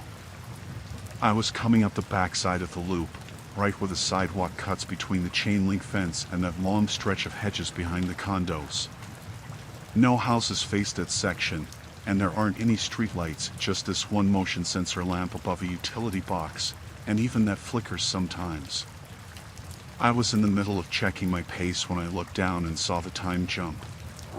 1 second it said 11:29, and the next it jumped to 12:22. No notifications, no buzz on my wrist, just a blink and it was almost an hour later. I stopped running immediately. Pulled the watch closer to my face, tapped the screen a couple times, but everything else looked normal. Battery was fine. No new messages or missed calls. It had recorded the run up to that point, heart rate, distance, elevation, but then there was this long, flat gap. No data between 11:30 and 12:20. I checked my phone just to make sure it wasn't the watch acting up. It said 12:23. I turned around, looked back down the sidewalk. It was empty. No cars, no people, no movement at all. Just this long, damp stretch of pavement lined with hedges and chain link. The kind of quiet that makes your ears ring. I thought maybe I'd zoned out. That happens sometimes, especially on familiar routes. But not for 50 minutes. And not without noticing. I started walking back the way I came. Not running. Just walking. My legs didn't feel tired, but something in my chest felt off, tight and sort of floaty. Then I saw the footprints. They weren't there before. I know that sounds weird to say, but I'd just come down that exact sidewalk not 10 minutes earlier. There were no footprints then. Now, there was a set of them, pale, bare footprints in the damp concrete. No shoes. No tread marks. Just 2 feet, side by side, pointed toward the street. The sidewalk wasn't wet enough to hold a print unless something had stepped in actual water before walking across it. These prints looked fresh, like they'd just been made. They were long and narrow, with almost no arch. I looked around again. Nothing. No cars. No open gates. No rustling in the hedges. I walked closer to the prints and noticed something else. There was no stride. Just those 2 feet, flat and still, like someone had stood there and vanished. No steps leading to our way. I took a step back and just stood there for a while. My watch ticked over to 12:28. I could hear my own breathing. I don't know what made me do it, but I looked up. Not just glanced, but actually tilted my head back and stared straight up at the sky. There weren't any stars. No clouds either. Just a solid black sky, like someone had cut out a sheet of paper and taped it over everything. It wasn't just dark, it looked flat. And in that moment, I had this sensation I can't really explain. Like I wasn't supposed to be looking. Like something above me had just looked away, and I'd barely missed it. I started walking again. Not running. I didn't want to make noise. I cut through the next block instead of finishing the loop. I just wanted to be somewhere with lights and houses. Something about that stretch of sidewalk suddenly felt wrong, like if I turned around again, there'd be more footprints behind me. When I reached the corner near the elementary school, I saw a shape down by the swings. Just standing there. Too far to make out details, but it wasn't moving. The playground was lit by 2 old floodlights mounted on a pole. One of them was flickering, casting this slow pulse across the monkey bars and sandpit. The figure was just inside the edge of the light. It didn't move, didn't sway. Just stood there, facing the fence. I didn't stop walking, but I slowed down. Something about the way it stood didn't look right. Arms too close to the body, head tilted slightly, like it was listening. I crossed the street and stayed on the opposite sidewalk. I didn't want to take my eyes off it, but I didn't want to stare either. When I passed the school and looked back, it was gone. I didn't hear it leave. No sound at all. I got home at 12:49. My front door was locked. Nothing was out of place. I went inside, turned on every light, and just stood in the kitchen for a while. I checked the watch again. The run had stopped recording at 12:23. It logged 2.9 miles and then cut off. I uploaded the data to my phone. The route was there up until the time jump. Then a blank line. No GPS signal drop, no heart rate, no elevation change. Just a flat void. I didn't sleep much that night. The next morning, I went back out around 7 o'clock just to see if the prints were still there. They weren't. But there was a faint, curved smear where they'd been.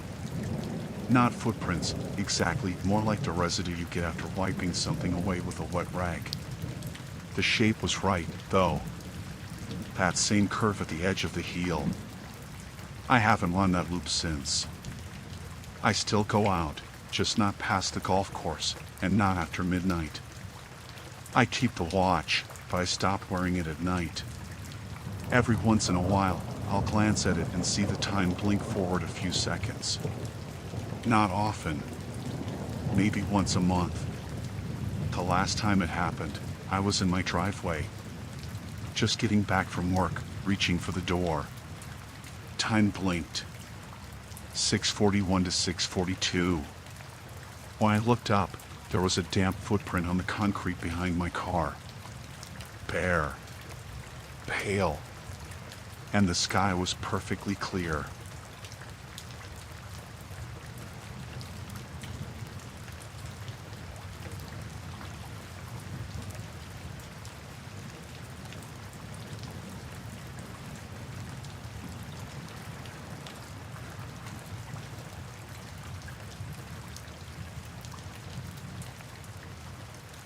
I was out for my usual morning jog, the kind I do almost every day before work. That morning was different though. Thick fog had rolled in overnight, so everything was muted, like the world had been wrapped in a gray blanket. The streets were empty except for me, and the usual noises of the neighborhood felt softened, almost swallowed up by the mist. I was about halfway through my route when I came up on the old stone bridge near the river. It's not a big bridge or anything, just a couple lanes over a small creek, but it always felt a little eerie, especially in the fog. The stone is covered with moss, and the creek water runs dark and slow beneath it. I'd passed under that bridge hundreds of times before, never thinking much about it. That morning, as I got closer, I started feeling this weird pressure in my ears. Like when you're on a plane going through turbulence and your ears pop.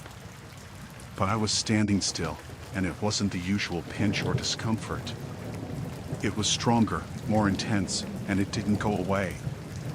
It was almost like my head was underwater or like someone was slowly tightening a clamp around my skull. I stopped right under the bridge, trying to shake it off, hoping it was just some weird sinus thing from the cold air. I put my hands over my ears and breathed through my mouth, but it didn't help. The pressure just stayed there, low but persistent, and it started to make me dizzy. I glanced around, expecting maybe some loud noise or construction or something, but the fog was thick and the street was completely silent. No cars, no people, no birds, just this dull, heavy quiet. Then I noticed the ground right next to the sidewalk, under the bridge. There was this patch of frost, perfectly circular, maybe a little bigger than a dinner plate.